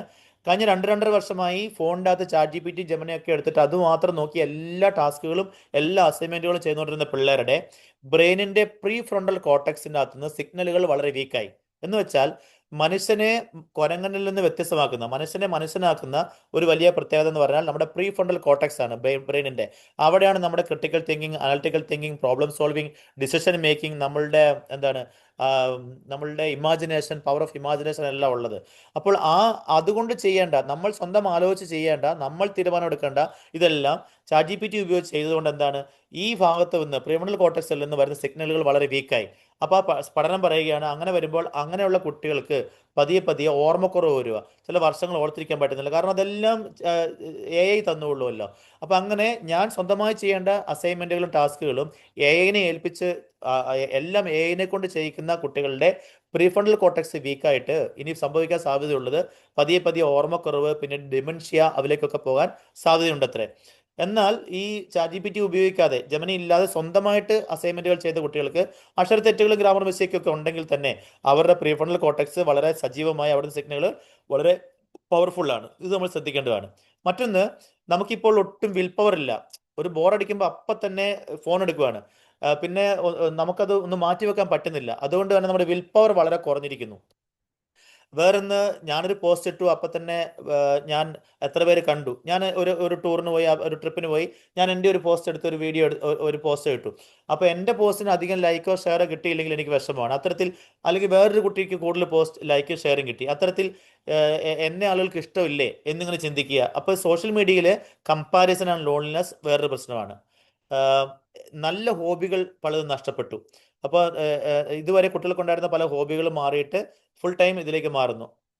അവസാനമായി ഡിജിറ്റൽ ഭീഷണികൾ എന്ന് വെച്ചാൽ, നമുക്ക് അപരിചിതരായ ആളുകൾ നമ്മുടെ നമ്മളോട് മെസ്സേജ് അയക്കുന്നു, അവരുമായിട്ടുള്ള വീഡിയോ കോൾ വരുന്നു, അവർ നമ്മളുടെ സ്ക്രീൻഷോട്ട് എടുക്കുന്നു. അത്തരത്തിൽ ഒത്തിരിയേറെ പ്രശ്നങ്ങൾ ഇതുമായി ബന്ധപ്പെട്ട് കേരളത്തിൽ നടക്കുന്നുണ്ട്. സെക്സ്റ്റോർഷൻ എന്ന് പറയും. ചില സ്ക്രീൻഷോട്ടുകൾ എടുത്തു വെച്ചിട്ട് അത് ഞാൻ ഫേസ്ബുക്കിലിടും, അത് ഇൻസ്റ്റയിലിടും, അങ്ങനെ പേടിപ്പിച്ചിട്ട് കുട്ടികളെ സെക്ഷലായിട്ട് മാനിപ്പുലേറ്റ് ചെയ്യുന്ന അനുഭവങ്ങളുണ്ട്. ലാസ്റ്റായിട്ട് യഥാർത്ഥ ലോകം വിരസത വരികയാണ്. എനിക്ക് ബോറടിക്കുമ്പോഴാണ് ഞാൻ ഫോൺ എടുത്ത് റീൽസ് കൊണ്ടിക്കൊണ്ടിരുന്നത്. ലാസ്റ്റ് വന്ന് എനിക്ക് റീൽസും ബോർ ചെയ്യുകയാണ്. ഇപ്പോൾ ഫോണും ബോറടിക്കുകയാണ്. പിന്നെ എന്ത് ചെയ്യും? അപ്പോൾ പിന്നെ ലൈഫ് തന്നെ മൊത്തം ബോറടിക്കുകയാണ്. യഥാർത്ഥ ലോകം തന്നെ എനിക്ക് ബോറടിക്കാൻ വേണ്ടി തുടങ്ങുകയാണ്. ഇത് എൻ്റെ ഒരു എക്സ്ട്രീം ആയിട്ടുള്ള പ്രശ്നമാണ്. അപ്പോൾ ഇത്തരത്തിലുള്ള പ്രശ്നങ്ങളാണ് നമുക്കുള്ളത്. അപ്പോൾ ഞാൻ ഇപ്പം ഞാനിത് കേൾക്കുമ്പോൾ, നിങ്ങൾ ഒരുമിച്ചിരുന്ന് കേൾക്കുമ്പോൾ, നിങ്ങൾക്കോ നിങ്ങളുടെ വീട്ടിലെ കുട്ടികൾക്കോ അല്ലെങ്കിൽ ഇത് കേൾക്കുന്ന കുട്ടികൾക്കോ അമിതമായ ഫോൺ ഉപയോഗം ഉണ്ടോ എന്നറിയണമെങ്കിൽ ഈ ലക്ഷണങ്ങളൊന്ന് നോക്കുക. എപ്പോഴും ഫോണിലാണ് എന്ന് പേരൻസ് പറഞ്ഞു തുടങ്ങിയിട്ടുണ്ടെങ്കിൽ ചില അഡിക്ഷൻ ആരംഭിച്ചിട്ടുണ്ട്. സ്കൂളിലെയും വീട്ടിലെയും ജോലികൾ പൂർത്തിയാക്കുന്നതിൽ ശ്രദ്ധിക്കാതിരിക്കുക. പഠിക്കുമ്പോൾ ഫോൺ അടുത്ത് വെക്കുകയും ഓരോ 5 മിനിറ്റിലും ഫോൺ എടുത്ത് നോട്ടിഫിക്കേഷൻ നോക്കുകയും ചെയ്യുക. പ്രിയപ്പെട്ടവരിൽ നിന്ന് ഒറ്റപ്പെടുക. ഫോൺ ഉപയോഗിക്കുന്നതിൽ നിന്ന് ആരെങ്കിലും തടസ്സപ്പെടുത്തുകയാണെങ്കിൽ ദേഷ്യം വരിക. പിള്ളേർക്ക് പെട്ടെന്ന് ഇറിറ്റേഷൻ വരിക, ദേഷ്യം വരിക. രാത്രിയിൽ ഇടയ്ക്കിടയ്ക്ക് ഉറങ്ങാൻ വേണ്ടി കടന്നിട്ട് രാത്രി ഇടയ്ക്ക് എഴുന്നേറ്റ് ഫോൺ നോക്കുക. ഒറ്റയ്ക്കാകുമ്പോഴോ ബോറടിക്കുമ്പോഴോ അപ്പം തന്നെ ഫോണിലേക്ക് കൈ പോവുക. അല്ലെങ്കിൽ വെറുതെ മറ്റുള്ളവരുടെ സ്റ്റാറ്റസ്, റീലുകൾ ഇതിങ്ങനെ നോക്കിയിരിക്കുന്ന ഒരു പ്രവണത ഉണ്ടാവുക. ചുമ്മാ ഇങ്ങനെ സ്ക്രോൾ ചെയ്തുകൊണ്ടിരിക്കുക. അതുപോലെ ഫോൺ നോക്കിക്കൊണ്ട് ഭക്ഷണം കഴിക്കുക. ഇത്തരത്തിലുള്ള ലക്ഷണങ്ങൾ ഉണ്ടെങ്കിൽ നിങ്ങൾക്ക് പതിയെ ഫോൺ അഡിക്ഷൻ തുടങ്ങിയിട്ടുണ്ട് എന്നതിൻ്റെ ലക്ഷണങ്ങൾ നിങ്ങൾ കാണിച്ചു തുടങ്ങിയിട്ടുണ്ട്. നിങ്ങളൊരു കാര്യം അറിയണം, ബിൽ ഗേറ്റ്സ് അല്ലെങ്കിൽ സ്റ്റീവ് ജോബ്സ് തുടങ്ങിയ ഇതൊക്കെ കണ്ടുപിടിച്ച ആൾക്കാർ അവരുടെ മക്കൾക്ക് ഫോൺ കൊടുത്തില്ല. സ്റ്റീവ് ജോബ്സിൻ്റെ കാര്യം തന്നെ പറയുകയാണെങ്കിൽ അദ്ദേഹമാണ് ആപ്പിൾ അതിൻ്റെ CEO ആണ്. ഐപാഡിൽ അദ്ദേഹത്തിൻ്റെ മകൻ ഒരു പ്രത്യേക ഗെയിം കുറേ സമയം ഇരുന്ന് കളിച്ചുകൊണ്ടിരിക്കുന്നത് കണ്ടപ്പോൾ സ്റ്റീവ് ജോബ്സിന് മനസ്സിലായി അവൻ്റെ ഫോക്കസ് മാറുകയാണ്, ഇത് കുട്ടിക്ക് നല്ലതല്ല. അയാൾ പറഞ്ഞു, നിനക്ക് 16 വയസ്സ് അവസാനിപ്പിക്കുമ്പോൾ ഇന്നത്തെ കാലത്ത് അതുകൊണ്ട് ഡിജിറ്റൽ മിനിമലിസം, ഡിജിറ്റൽ ഡീടോക്സ് തുടങ്ങിയ വാക്കുകൾ വളരെ വളരെ ശ്രദ്ധ ആകർഷിക്കുന്നുണ്ട്. പാശ്ചാത്യ ലോകത്ത്, പ്രത്യേകിച്ച് പരിഷ്കൃതമായ ലോകത്ത് ആളുകൾ ഇത് ഇപ്പോൾ കുറേ സമയം സ്ക്രീൻ വേണ്ടെന്ന് വെക്കുക, സ്ക്രീൻ ഇല്ലാതെയുള്ള outing, digital fasting, digital detox, ആഴ്ചയിൽ ഒരു ദിവസം മുഴുവൻ ഫോൺ വേണ്ടെന്ന് വെക്കുക, ഇത്തരത്തിലുള്ള കാര്യങ്ങൾ ഇന്ന് വികസിത രാജ്യങ്ങൾ ചിന്തിച്ചു തുടങ്ങിയിട്ടുണ്ട്. ശരിക്കും പറഞ്ഞാൽ നമ്മൾ ഈ ഫോണിനെ വിളിക്കുന്നത് സ്മാർട്ട് ഫോൺ എന്നാണ്. ആക്ച്വലി നമ്മളാണ് സ്മാർട്ട് ആകേണ്ടത്, ഫോണല്ല സ്മാർട്ട് ആകേണ്ടത്. So outsmart your smart phone എന്ന് നമ്മൾ പറയും. എന്താണ് ഒരു സൊല്യൂഷൻ? ഇത് പറഞ്ഞുകൊണ്ട് അവസാനിപ്പിക്കാം. ഞാനിപ്പോൾ എൻ്റെ കോളേജിൽ ഞാൻ പഠിപ്പിക്കുമ്പോൾ കോളേജിൽ ഞങ്ങൾ കുറച്ച് കാര്യങ്ങൾ സ്റ്റാർട്ട് ചെയ്തിട്ടുണ്ട്. നിങ്ങൾക്കിത് നിങ്ങളുടെ കാറ്റഗിസം ക്ലാസ്സിലാവാം, നിങ്ങളുടെ കുടുംബത്തിലാവാം, സ്റ്റാർട്ട് ചെയ്യാൻ സാധിക്കുന്ന കുറച്ച് നിർദ്ദേശങ്ങൾ ഞാൻ പറഞ്ഞുകൊണ്ട് അവസാനിപ്പിക്കാം. Last 5 minute. ഞങ്ങൾ കോളേജിൽ ഞാൻ കുറച്ച് കുട്ടികളെ, ഞാൻ NSSൻ്റെ ചാർജുണ്ട്. അപ്പോൾ ഞാനൊരു 75 കുട്ടികളെ ഞാൻ വിളിച്ചു കൂട്ടി. ആദ്യം ഒരു സർവേ നടത്തി, അവരുടെ സ്ക്രീൻ ടൈം നോക്കാൻ പറഞ്ഞു. അപ്പോൾ അവർ തന്നെ തിരിച്ചറിഞ്ഞു അവർക്ക് സ്ക്രീൻ ടൈം വളരെ കൂടുതലാണ്. 8 മണിക്കൂർ 10 മണിക്കൂർ സ്ക്രീൻ ടൈമാണ്. അതിൽ തന്നെ 7-8 മണിക്കൂർ ഇൻസ്റ്റഗ്രാമിലാണ്. അപ്പോൾ അതുകൊണ്ട് ഞാൻ ചില നിർദ്ദേശങ്ങൾ പറഞ്ഞു. അവർക്ക് ഒരു 7 പ്രിൻസിപ്പിൾസ് കൊടുത്തു. ഫോർ എക്സാമ്പിൾ, ഞാൻ എപ്പോൾ അവരുടെ ഫോൺ മേടിച്ച് നോക്കിയാലും അവരുടെ സ്ക്രീൻ ടൈം 3 മണിക്കൂറിൽ താഴെയായിരിക്കണം. ഓക്കെ, ദിവസം ആവറേജ് 3 മണിക്കൂർ താഴെയായിരിക്കണം നോൺ അക്കാഡമിക് സ്ക്രീൻ ടൈം. 2, കോളേജിൻ്റെ വരാന്തക്കൂടെ നടക്കുമ്പോൾ അവർ ഫോൺ നോക്കിക്കൊണ്ട് നടക്കാൻ പാടില്ല, എല്ലാവരും മുഖത്ത് നോക്കി വിഷ് ചെയ്യണം. 3, രാത്രി ഉറങ്ങാൻ കിടക്കുന്നതിന് അരമണിക്കൂർ മുന്നേ ഫോൺ മാറ്റി വെക്കണം. 4, മാസത്തിൽ ഒരു പുസ്തകം എക്സ്ട്രാ വായിച്ച് തന്നെ കാണിക്കണം. ഇങ്ങനെ 7 പ്രിൻസിപ്പിൾസ് ഞാൻ കൊടുത്തു. ഈ 7 പ്രിൻസിപ്പിൾസ് അവർ പാലിച്ചു കൊള്ളാമെന്ന് അവർ പ്രതിജ്ഞ ചെയ്തു. പിന്നീട് ഞങ്ങൾ അങ്ങനെ പതുക്കെ ഓരോ കാര്യങ്ങൾ സ്റ്റാർട്ട് ചെയ്തു. ഈ 7 പ്രിൻസിപ്പിൾസ് ഫോളോ ചെയ്യുന്നവരെ ഡിജിറ്റൽ വെൽനസ് അംബാസഡേഴ്സ് എന്ന് പേരിട്ട് അവരെ അതിന് പ്രത്യേക സർട്ടിഫിക്കറ്റ് കൊടുക്കാൻ വേണ്ടി തീരുമാനിച്ചു. ഒരു ദിവസം കോളേജിലെ ഈ 75 പേര് രാവിലെ കോളേജിൽ വന്നിട്ട് അവരുടെ ഫോണെല്ലാം ഒരു ശനിയാഴ്ച പ്രിൻസിപ്പളുടെ റൂമിൻ്റെ അടുത്തുള്ള മറ്റൊരു റൂമിൽ വെച്ചിട്ട് ഞങ്ങളൊരു നോ ഫോൺ ഔട്ടിങ് നടത്തി. അത് പത്രത്തിലൊക്കെ വന്നു. ഞാൻ അതിൻ്റെ വിഷ്വൽസ് കാണിച്ചു തരാം. Screen off cheers on.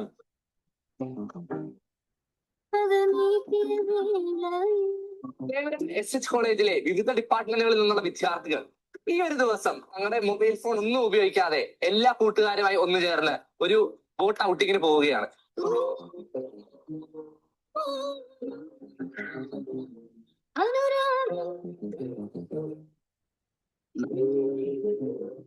Celebrate our lives. We celebrated each other. We celebrated those little moments. We saw dolphins. We ate food together. We did all the economic habits that is very normal, but we have somehow forgotten to do all these things because of our phones.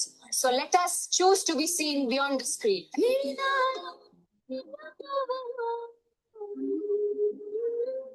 അന്ന് ഞങ്ങൾ തിരിച്ചു വന്ന് വൈകുന്നേരം 4:30 തിരിച്ചു വന്നു. തിരിച്ചു വന്നു കഴിഞ്ഞ് എല്ലാവർക്കും ഫോൺ എടുത്തു കൊടുത്തു. അപ്പോൾ അന്നൊരു ദിവസം ഫോൺ ഇല്ലാതെ ഒരു ഔട്ടിംഗ് ആയിരുന്നു. പിള്ളേരെല്ലാവരും പറയായിരുന്നു അന്ന് ഫോണും കൊണ്ടാണ് പോയെങ്കിൽ എന്താ സംഭവിക്കുക? കുറേ പേര് വേറെ ആരോടും മിണ്ടാതെ പോകുന്നതെല്ലാം വെറുതെ ഇങ്ങനെ ഷൂട്ട് ചെയ്ത് അതെല്ലാം അപ്പം തന്നെ റീലാക്കി അത് സ്റ്റോറി ആക്കി ഇട്ടുകൊണ്ട് ഇങ്ങനെ ഇരിക്കും. അതിനുശേഷം എത്ര പേര് കണ്ടു നോക്കിക്കൊണ്ടിരിക്കും. പരസ്പരം ആരും അധികം ഇൻട്രാക്ഷൻ ഉണ്ടാവത്തില്ല. പക്ഷെ അന്ന് ഞങ്ങൾ 75 പേര് ശരിക്കും അങ്ങോട്ട് കൊണ്ട് മിണ്ടി എല്ലാവരും എല്ലാവരുടെ പേര് പഠിച്ചു. നല്ല മെമ്മറബിൾ ആയിട്ടുള്ള, ഫോണിൻ്റെ മെമ്മറിയിലല്ല അന്ന് ഞങ്ങൾക്ക് മെമ്മറി കൊണ്ടുവന്നത്. എല്ലാവരും പറയായിരുന്നു ഹൃദയത്തിലാണ് മെമ്മറി.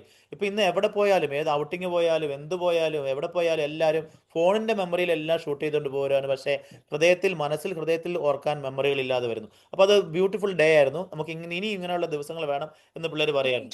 വേറൊരു രംഗം എന്ന് പറഞ്ഞാൽ ക്ലാസ് ബേസ് ഞങ്ങളൊരു സ്റ്റാർട്ട് ചെയ്തു. ഞാനത് പറയുമ്പോൾ നിങ്ങൾക്ക് അധ്യാപകർക്കും നിങ്ങൾക്ക് നിങ്ങളുടെ കുട്ടികളെ, ക്ലാസ്സിലുള്ള കുട്ടികളെ എങ്ങനെയാണ് ഈ ഒരു ശീലത്തിലേക്ക് കൊണ്ടുവരാൻ പറ്റുക എന്ന് നിങ്ങൾക്ക് ആലോചിക്കാം. നമുക്ക് ഒരുമിച്ച് ചർച്ച ചെയ്യാം.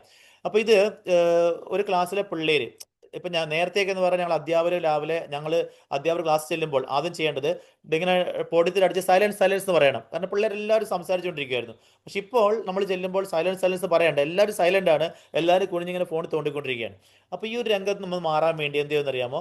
രാവിലെ 9:30 കോളേജ് വന്ന ഉടനെ തന്നെ ഒരു ക്ലാസ്സിലെ പിള്ളേർ അവരൊരു ബോക്സിൽ, ക്ലാസ് ലീഡർ കൊണ്ടുവന്നൊരു ബോക്സിൽ അവരുടെ ഫോൺ വെക്കുകയാണ്. അന്ന് അവർക്ക് നോ ഫോൺ ഡേ ആണ്. സ്ക്രീൻ ഓഫ് ലൈഫ് ഓൺ എന്ന് പറയുന്നത് എൻ്റെ പേര്. അപ്പോൾ എന്നിട്ട് പിന്നെ വൈകുന്നേരം 4:30 ആകുമ്പോൾ ക്ലാസ് എല്ലാം കഴിഞ്ഞ് പ്രിൻസിപ്പൾ ക്ലാസ്സിൽ വന്നിട്ട് ആ ബോക്സ് തുറന്ന് ഫോൺ എടുത്ത് തിരിച്ചു കൊടുക്കുകയാണ്. അപ്പോൾ അത്തരത്തിലൊരു നോ ഫോൺ ഡേ മാസത്തിൽ ഒരിക്കൽ അങ്ങനെ വെച്ചു. അപ്പോൾ നിങ്ങൾക്ക് ഇതിൻ്റെ വീഡിയോ കാണാം. അതിൻ്റെ ഒരു മൊമെന്റ് എങ്ങനെയാണ് അവർ എൻജോയ് ചെയ്തത്.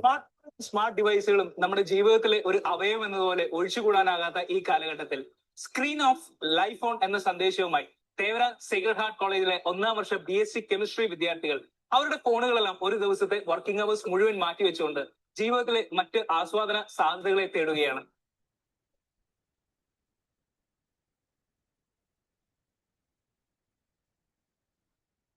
നമ്മളെപ്പോഴും സ്ക്രീനിന്റെ ഒരു അഡിക്റ്റ് ആയിട്ട് നമുക്ക് ഓൾവേസ് സ്ക്രീൻ ആക്റ്റീവ് ആണ്. നമ്മൾ ഇൻസ്റ്റഗ്രാം സോഷ്യൽ മീഡിയ ആപ്സിലൊക്കെ റീൽസ് നോക്കിക്കൊണ്ട് ഒരുപാട് സമയമാണ് നമ്മൾ കളയുന്നത്. അപ്പൊ അവിടെ നമുക്ക് നഷ്ടമാകുന്നത് പറയുന്നത് നമുക്ക് നമ്മളിൽ തന്നെയുള്ള ഇൻബോൺ ആയിട്ടുള്ള കുറെ ടാലൻസ് ആണ്. നമ്മൾ വന്നപ്പോ അതിന് തന്നെ ഫോണിലൂടെ വെക്കുമായിരുന്നു.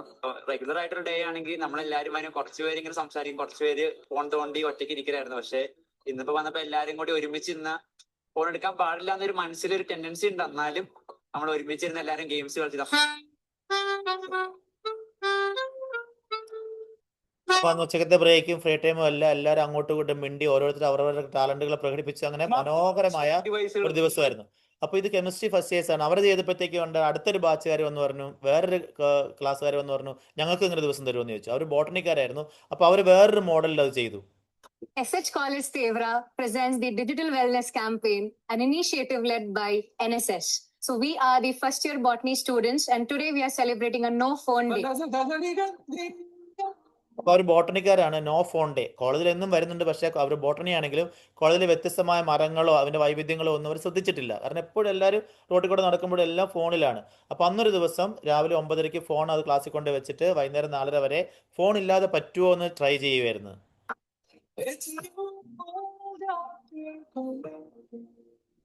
ഇവർ ഫോൺ മാറ്റിവെക്കുക മാത്രമല്ല, ഒപ്പം തന്നെ കോളേജിന് പുറത്തേക്ക് ഇറങ്ങി അവിടുത്തെ പച്ചപ്പും ഹരിതാവവും എല്ലാം കാണുകയും പഠിക്കുകയും ചെയ്യുകയാണ്.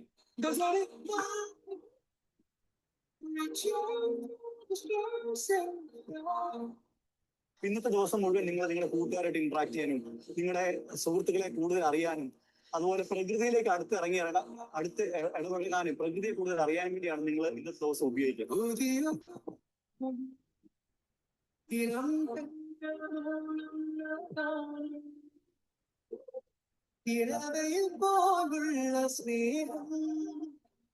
We got to know each other better. We used phone, we interacted with each other, we communicated, we got to know each other better.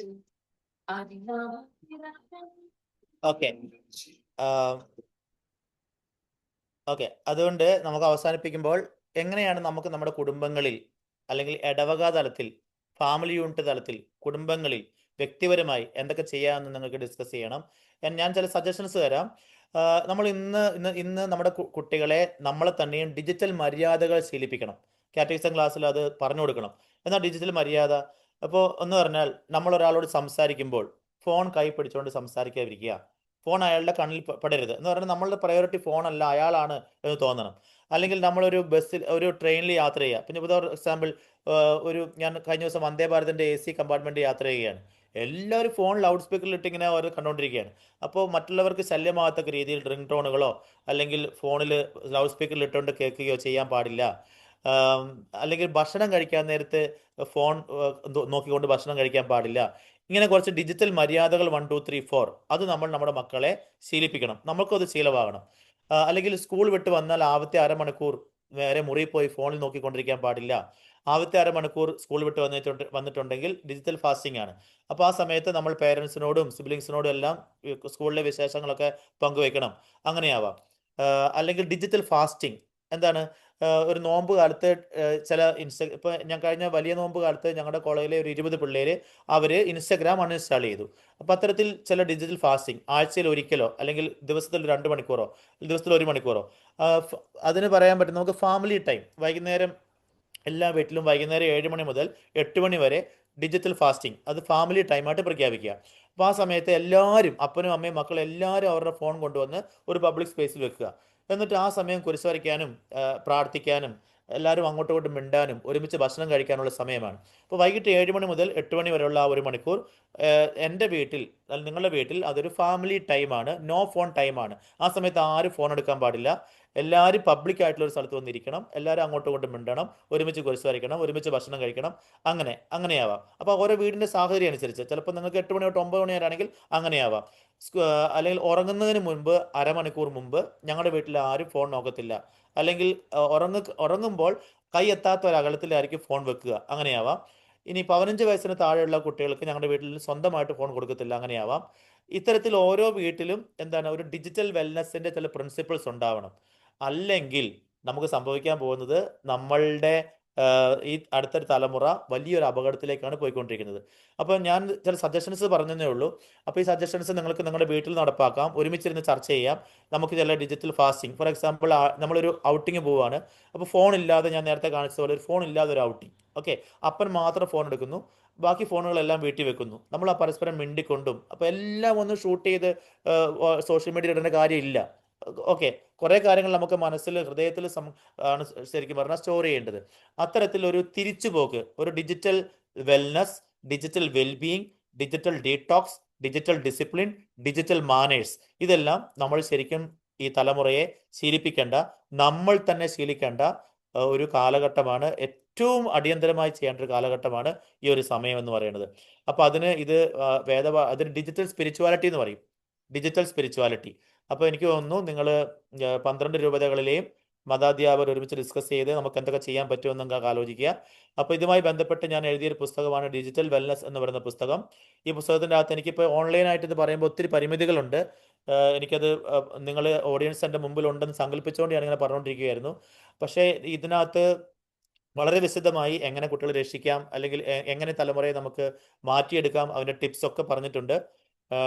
ഈ പുസ്തകത്തിന് ശരിക്കും 250 രൂപയാണ് ബുക്ക് സ്റ്റാളിൽ. ഞാൻ നിങ്ങൾക്കിത് 50% ഡിസ്കൗണ്ടിന് ഓതറിൻ്റെ കയ്യിൽ നേരിട്ട് നിങ്ങൾക്ക് ലഭ്യമാക്കാം. നിങ്ങൾക്ക് എൻ്റെ നമ്പർ നോട്ട് ചെയ്യാം. നിങ്ങളുടെ ഇടവകകളിലോ രൂപതയ്ക്കോ ഒക്കെ ഇത് വേണമെങ്കിൽ ഞാൻ അവിടെ എത്തിച്ചു തരാം. അപ്പോൾ ശരിക്കും പറഞ്ഞാൽ 250 രൂപയുള്ള പുസ്തകം നിങ്ങൾക്ക് 125 രൂപയ്ക്ക് ഞാൻ അവിടെ എത്തിച്ചു തരാം.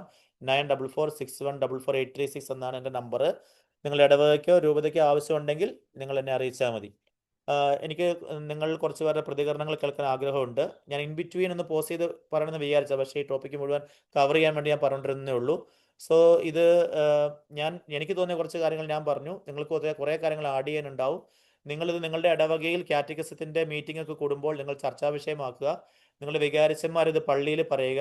സിസ്റ്റേഴ്സ് ആയിട്ടുള്ള ആളുകളൊക്കെ ഇത് ഫാമിലി യൂണിറ്റിൽ നിങ്ങൾ യൂണിറ്റിന് പോകുമ്പോൾ ഈ വിഷയങ്ങൾ ചർച്ച ചെയ്യുക. അത്തരത്തിൽ ഒരു ഡിസിപ്ലിൻ, നമ്മുടെ ലൈഫിൽ ഒരു ഡിസിപ്ലിൻ ഈ ഫോണുമായി ബന്ധപ്പെട്ട്, ഡിജിറ്റലായിട്ടുള്ള കാര്യങ്ങളുമായി ബന്ധപ്പെട്ട് നിശ്ചയമായും നമുക്ക് കൈവരിക്കേണ്ട ഒരു പ്രധാന മേഖലയായി എനിക്ക് തോന്നിയത് കൊണ്ടാണ് ഈ ഒരു വിഷയം നമ്മുടെ ഹോക്മയുടെ ഭാഗമായി ഒരിക്കൽ കൂടി ഇത് എടുക്കണമെന്ന് എന്നോട് അച്ഛൻ ആവശ്യപ്പെട്ടത്. Okay, thank you. Over to father പുതിയാത്ത്. അച്ഛൻ ഇവർക്ക് പറയാനുള്ള അഭിപ്രായങ്ങൾ, നിർദ്ദേശങ്ങൾ, സജഷൻസ് പറയാൻ വേണ്ടി നമുക്ക് 5 മിനിറ്റ് സമയം കൊടുക്കാം. ഇവരെല്ലാം അൺമ്യൂട്ട് ചെയ്യണം.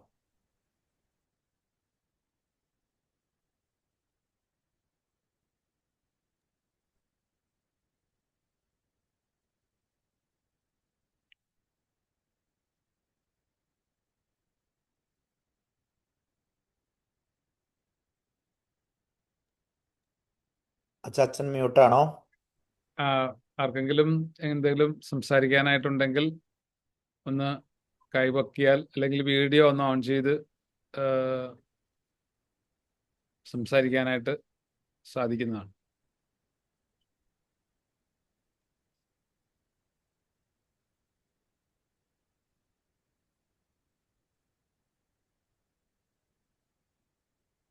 നിങ്ങൾ സംസാരിക്കുമ്പോൾ ഒന്ന് ഇൻട്രൊഡ്യൂസ് ചെയ്യുക. ഞാൻ ഇന്ന രൂപതയിൽ ഇന്ന ഇടവകയിലാണ്. ഏറ്റവും കൂടുതൽ ഇത്തരത്തിൽ സ്മാർട്ടായിട്ട് സംസാരിക്കാൻ മുന്നോട്ട് വരുന്നത് ഏത് രൂപതയിലുള്ള ആൾക്കാരാണെന്ന് അറിയാൻ ഞങ്ങൾ താല്പര്യമുണ്ട്. കഴിഞ്ഞ തവണ വിജയപുരംകാരാണ് ഏറ്റവും കൂടുതൽ സംസാരിച്ചത്, അല്ലേ? ഞാനത് പിതാവിനെ കണ്ടപ്പോൾ പറയുകയും ചെയ്തു. വിജയപുരത്തെ ബിഷപ്പിനെ കണ്ടപ്പോൾ ഞാൻ പറഞ്ഞു ഏറ്റവും കൂടുതൽ ആളുകൾ ഇൻട്രാക്ട് ചെയ്ത് വിജയപുരത്തു നിന്നാണെന്ന് പറഞ്ഞു. ബിഷപ്പ് പിതാവിന് ഭയങ്കര സന്തോഷമായി. സോ 122 പേരെ ഇപ്പോൾ കാണുന്നുണ്ട്. അതിൽ ഒരു 3-4 പേർക്ക് മാത്രമേ ചാൻസ് ഉള്ളൂ. നമ്മൾ ഡിസ്കസ് ചെയ്ത കാര്യങ്ങളെക്കുറിച്ച് നിങ്ങളുടെ അഭിപ്രായം, നിങ്ങൾക്ക് എന്തെങ്കിലും സജഷൻസ് ഉണ്ടോ? നമുക്കിത് ഇടവക തലത്തിൽ എന്ത് ചെയ്യാൻ പറ്റും? മേ ബി ഒരു ഇടവകയ്ക്ക് വേണമെങ്കിൽ ഡിജിറ്റൽ വെൽനസ് ഇടവക എന്ന് തന്നെ ഒരു പ്രഖ്യാപനം നടത്താം. അതിനുവേണ്ടി 1, 2, 3, 4 സ്റ്റെപ്പുകൾ എടുത്ത് എങ്ങനെ അത് പ്രാവർത്തികമാക്കാൻ പറ്റും, പതുക്കെ അതെങ്ങനെ ഒരു രൂപതയിലേക്ക് എങ്ങനെ കൊണ്ടുപോകാൻ പറ്റും എന്നൊക്കെ നിങ്ങൾക്ക് സജഷൻസ് പറയാം.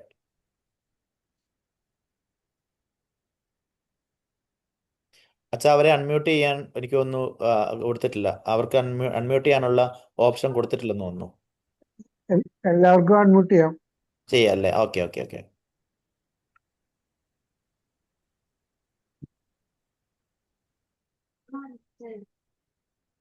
സംസാരിച്ചോളൂ.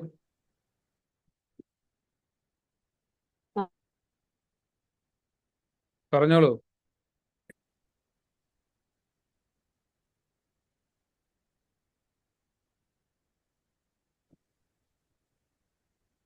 വീഡിയോ ഓണല്ല.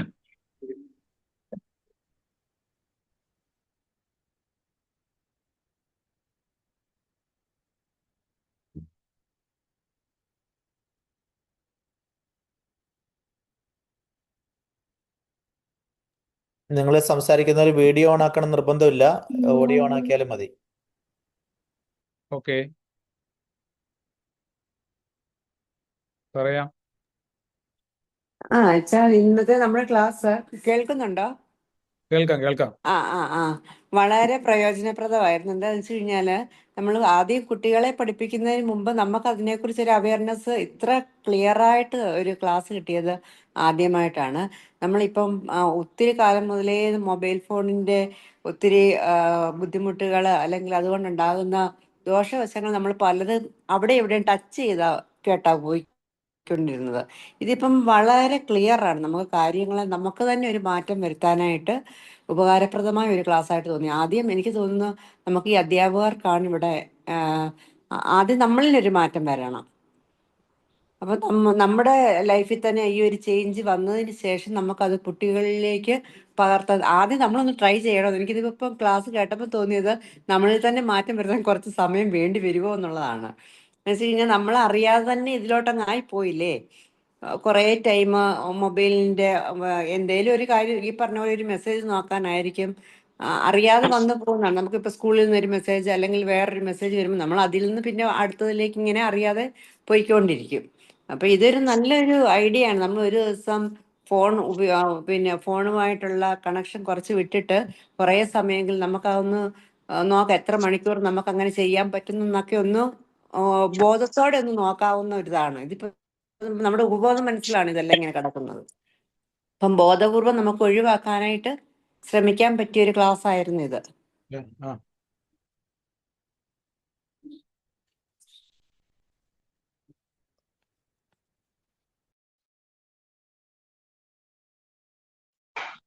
ഞാൻ പറയുന്നൊന്നും കേൾക്കുന്നില്ല.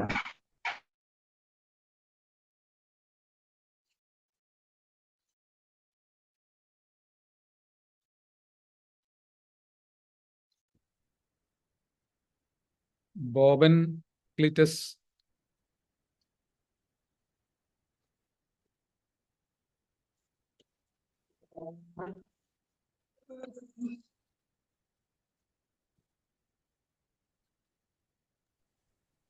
ഇപ്പൊ പറഞ്ഞ ടീച്ചർ ഏത് രൂപതയാണ്?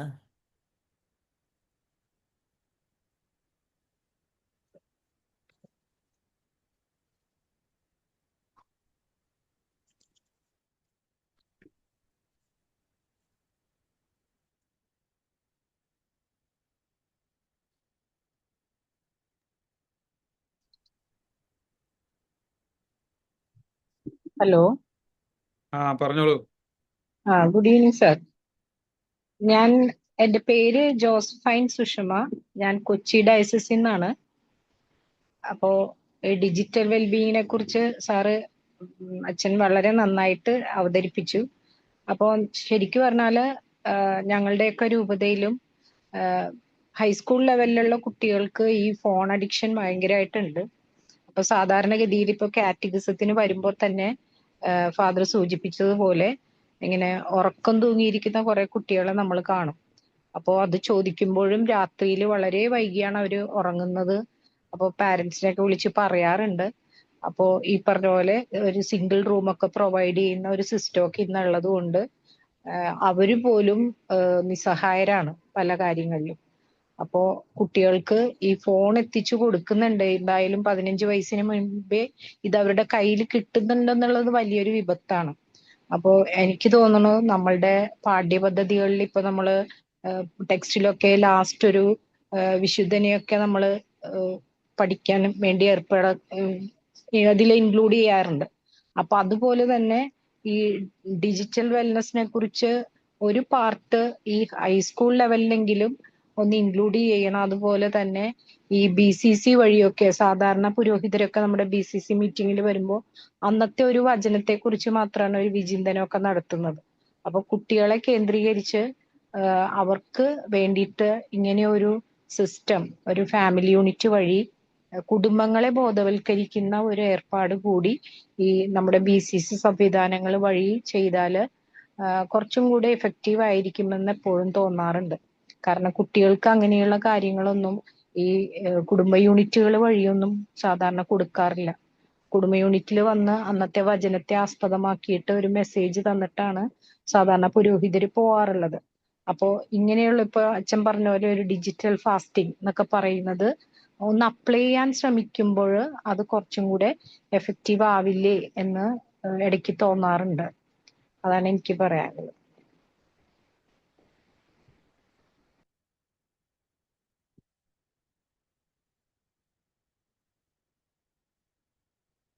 നമുക്ക് സമയത്തിന്റെ കുറവുള്ളത് കൊണ്ട് നമുക്ക് സമാപിപ്പിക്കാമെന്നാണ് തോന്നുന്നത്. അച്ഛൻ്റെ ഒരു പ്രാർത്ഥനയും ആശീർവാദത്തോടും കൂടെ ഈ ക്ലാസ് ഇന്ന് ഇവിടെ പരിപൂർണമാവും. അപ്പോൾ പങ്കെടുത്ത നിങ്ങൾക്ക് എല്ലാവർക്കും പ്രത്യേകമായിട്ട് നന്ദി പറയുകയാണ്. വളരെ സാബു അച്ഛൻ്റെ ഈ വളരെ ഫലദായകമായിട്ടുള്ള ഈ ഒരു വളരെ ഫ്രൂട്ട്ഫുള്ളായിട്ടുള്ള ഒരു ക്ലാസ് ഞങ്ങൾക്ക് വേണ്ടി ഈ സമയം ഏകദേശം ഒരു 1.5 മണിക്കൂർ നേരം ഞങ്ങൾക്ക് വേണ്ടി നൽകിയതിന് ഹൃദയപൂർവ്വം നന്ദി അർപ്പിക്കുകയാണ്. പ്രത്യേകിച്ച് KRCBSC വിശ്വാസ പരിശീലന കമ്മീഷന്റെ പേരിലും മിഷിയോ ടീമിന്റെ പേരിലും പ്രത്യേകമായിട്ട് നന്ദി അർപ്പിക്കുകയാണ് അച്ഛന്. അച്ഛൻ്റെ അടുത്ത ദിവസം തന്നെ അച്ഛൻ്റെ ഒരു ഓഫ്ലൈൻ ക്ലാസ് ഈ കൊച്ചി രൂപതയിൽ വരുന്ന ഞായറാഴ്ച നടത്തപ്പെടുന്നുണ്ട്. കൂടുതൽ ടീച്ചേഴ്സ് അത് കേൾക്കാനും കൂടുതൽ പേര് അതിനകത്ത് പാർട്ടിസിപ്പേറ്റ് ചെയ്യാനായിട്ടും സാധിക്കും എന്നുള്ള ഒരു സന്തോഷവും കൂടിയുണ്ട്. അപ്പോൾ ഈ അവസരത്തിൽ ഇങ്ങനെ ഒരു പ്ലാറ്റ്ഫോം ഞങ്ങൾക്ക് വേണ്ടിയിട്ട് ഇങ്ങനെ ചെയ്യുവാനായിട്ട് എല്ലാ നല്ല അവസരവും ഒരുക്കി തന്ന കഴിഞ്ഞ 10 ദിവസങ്ങളും കെറിഗ്മ എന്ന കോഴ്സ് നടത്തി തരുവാനായിട്ട് ഈ ഒരു പ്ലാറ്റ്ഫോം ഒരുക്കി തന്ന മിസിയോ ടീമിന്, പ്രത്യേകിച്ച് ആലിസ് ചേച്ചിക്കും അതുപോലെ തന്നെ പ്രിയപ്പെട്ട ടോം ചായനും പ്രത്യേകമായിട്ട് നന്ദി പറയുന്നു. അതുപോലെ ആ ടീമിലെ എല്ലാ അംഗങ്ങളും വളരെ സന്തോഷത്തോടെ സൗഹാർദ്ദത്തോടുകൂടെ സഹകരണത്തോടുകൂടെ ഈ ഒരു അവസരം ഒരുക്കി തരികയായിരുന്നു. അതിന് പ്രത്യേകമായിട്ട് നന്ദി പറയുന്നു. ഒപ്പം ഇന്ന് പങ്കെടുത്ത എല്ലാവരെയും, പ്രത്യേകിച്ച് ഹോക്മ ഗ്രൂപ്പിലുള്ളവരുണ്ടായിരുന്നു, കെറിഗ്മ കോഴ്സ് പങ്കെടുക്കുന്നവരും ഈ കൂടുതലായിട്ടും ഈ ക്ലാസ് അറ്റൻഡ് ചെയ്യുവാനായിട്ടുണ്ടായിരുന്നു. എല്ലാവരെയും പ്രത്യേകം സ്നേഹത്തോടെ നന്ദിയോടെ ഓർക്കുന്നു. നമുക്ക് ലഭിച്ച കാര്യങ്ങൾ കുറച്ചുകൂടി ജീവിതത്തിൽ പ്രായോഗികമാക്കുവാനായിട്ട് ഫലപ്രദമാക്കുവാനായിട്ട് ശ്രമിക്കും എന്നുള്ള ഒരു വലിയ പ്രത്യാശയുണ്ട്. അപ്പോൾ നിങ്ങൾക്കതിനെ സാധിക്കട്ടെ എന്ന് പ്രത്യേകമായിട്ട് ആശംസിക്കുന്നു. എല്ലാവർക്കും ഒരിക്കൽ കൂടെ ഹൃദയപൂർവ്വം നന്ദി അർപ്പിച്ചുകൊണ്ട് വാക്കുകൾ ചുരുക്കുന്നു. സാബുച്ചിൻ്റെ ഒരു പ്രാർത്ഥനയും ആശീർവാദത്തോടും കൂടെ ഇത് സമാപിക്കുന്നതാണ്. കാരുണ്യവാനായ ദൈവമേ, കേരളത്തിൻ്റെ വിവിധ ഭാഗങ്ങളിൽ നിന്ന്, വിവിധ രൂപതകളിൽ നിന്ന് ഈ സന്ധ്യാവേളയിൽ ഓൺലൈൻ മാധ്യമത്തിലൂടെ ഒരുമിച്ച് കൂടി എല്ലാ മതാധ്യാപകരെയും അവരുടെ കുടുംബങ്ങളെയും അവരുടെ മക്കളെയും എല്ലാം അങ്ങനത്തെ കരങ്ങളിലേക്ക് ഞങ്ങൾ സമർപ്പിക്കുന്നു. പ്രത്യേകിച്ച് ഈ കാലഘട്ടത്തിൽ ഞങ്ങളെല്ലാവരെയും ഒരുമിപ്പിക്കാൻ വേണ്ടി ഉണ്ടായ മാധ്യമങ്ങൾ ഞങ്ങളെങ്ങനെയാണ് ഒറ്റപ്പെടുത്തുന്നതെന്നും ദൈവത്തിൽ നിന്നും മനുഷ്യരിൽ നിന്നും സഹോദരങ്ങളിൽ നിന്നും മാതാപിതാക്കളിൽ നിന്നെല്ലാം അകറ്റുന്നതെന്നും ഞങ്ങൾ ധ്യാനിച്ചു. ഞങ്ങളുടെ കുടുംബങ്ങളിൽ ചില നല്ല തീരുമാനങ്ങൾ എടുക്കുവാനും മാറ്റങ്ങൾ വരുത്തുവാനും സഹായിക്കണമേ. പരിശുദ്ധ അമ്മേ മാതാവേ, തിരുക്കുടുംബത്തെ നയിച്ച അമ്മേ, ഉണ്ണീശോയെ ദേവാലയത്തിൽ കാണാതെയായപ്പോൾ അമ്മ എന്ത് ഉത്കണ്ഠയോടെയാണ് മകനെ തെരഞ്ഞു പോയത്. അതുപോലെ ഞങ്ങളുടെ മക്കൾ ഇന്ന് ഡിജിറ്റൽ ഇടങ്ങളിൽ അവരെ ഞങ്ങൾക്ക് നഷ്ടപ്പെടുന്നുണ്ട്. അവരേറ്റവും നഷ്ടപ്പെടുന്ന ഇടങ്ങളിൽ അവരെ കണ്ടെത്തി തിരികെ ഞങ്ങളുടെ കുടുംബത്തിൻ്റെയും സമൂഹത്തിൻ്റെയും ഇടവകയുടെയും കൂട്ടായ്മകളിലേക്ക് തിരിച്ചു കൊണ്ടുവരാനുള്ള ശ്രമത്തിൽ ഏർപ്പെടുവാൻ എല്ലാ മതാധ്യാപകരെയും എല്ലാ ഇടവക വികാരിച്ചന്മാരെയും അജപാലകരെയും സഹായിക്കണമേ. ഞങ്ങളുടെ കുഞ്ഞുങ്ങളെല്ലാവരെയും ഞങ്ങളുടെ തന്നെ കൂട്ടായ്മകളിൽ ചേർത്ത് നിർത്തി വളർത്തിക്കൊണ്ട് വരുവാൻ ഒരു നല്ല പുതുതലമുറയ്ക്ക് കെട്ടിപ്പടുക്കുവാൻ ഉള്ള എല്ലാ മതാധ്യാപകരുടെയും ശ്രമങ്ങളെ അവിടുന്ന് ആശീർവദിക്കണമേ. ഇന്ന് ഞങ്ങളെ ഒരുമിപ്പിച്ച് കൂട്ടി ഞങ്ങളുടെ സ്നേഹത്തിന് നന്ദി പറയുന്നു. ഈ ക്ലാസ് അറ്റൻഡ് ചെയ്ത എല്ലാ കുടുംബങ്ങളെയും യേശുനാമത്തിൽ ആശീർവദിക്കണമേ. നമ്മുടെ കർത്താവ് യേശു മിശിഹായുടെ കൃപയും പിതാവായ ദൈവത്തിൻ്റെ സ്നേഹവും പരിശുദ്ധാത്മാവിൻ്റെ സഹവാസവും നിങ്ങൾ ഓരോരുത്തരോടും നിങ്ങളുടെ കുടുംബങ്ങളോടും കൂടെ ഉണ്ടായിരിക്കട്ടെ, ഇപ്പോഴും എപ്പോഴും എന്നേക്കും. ആമേൻ.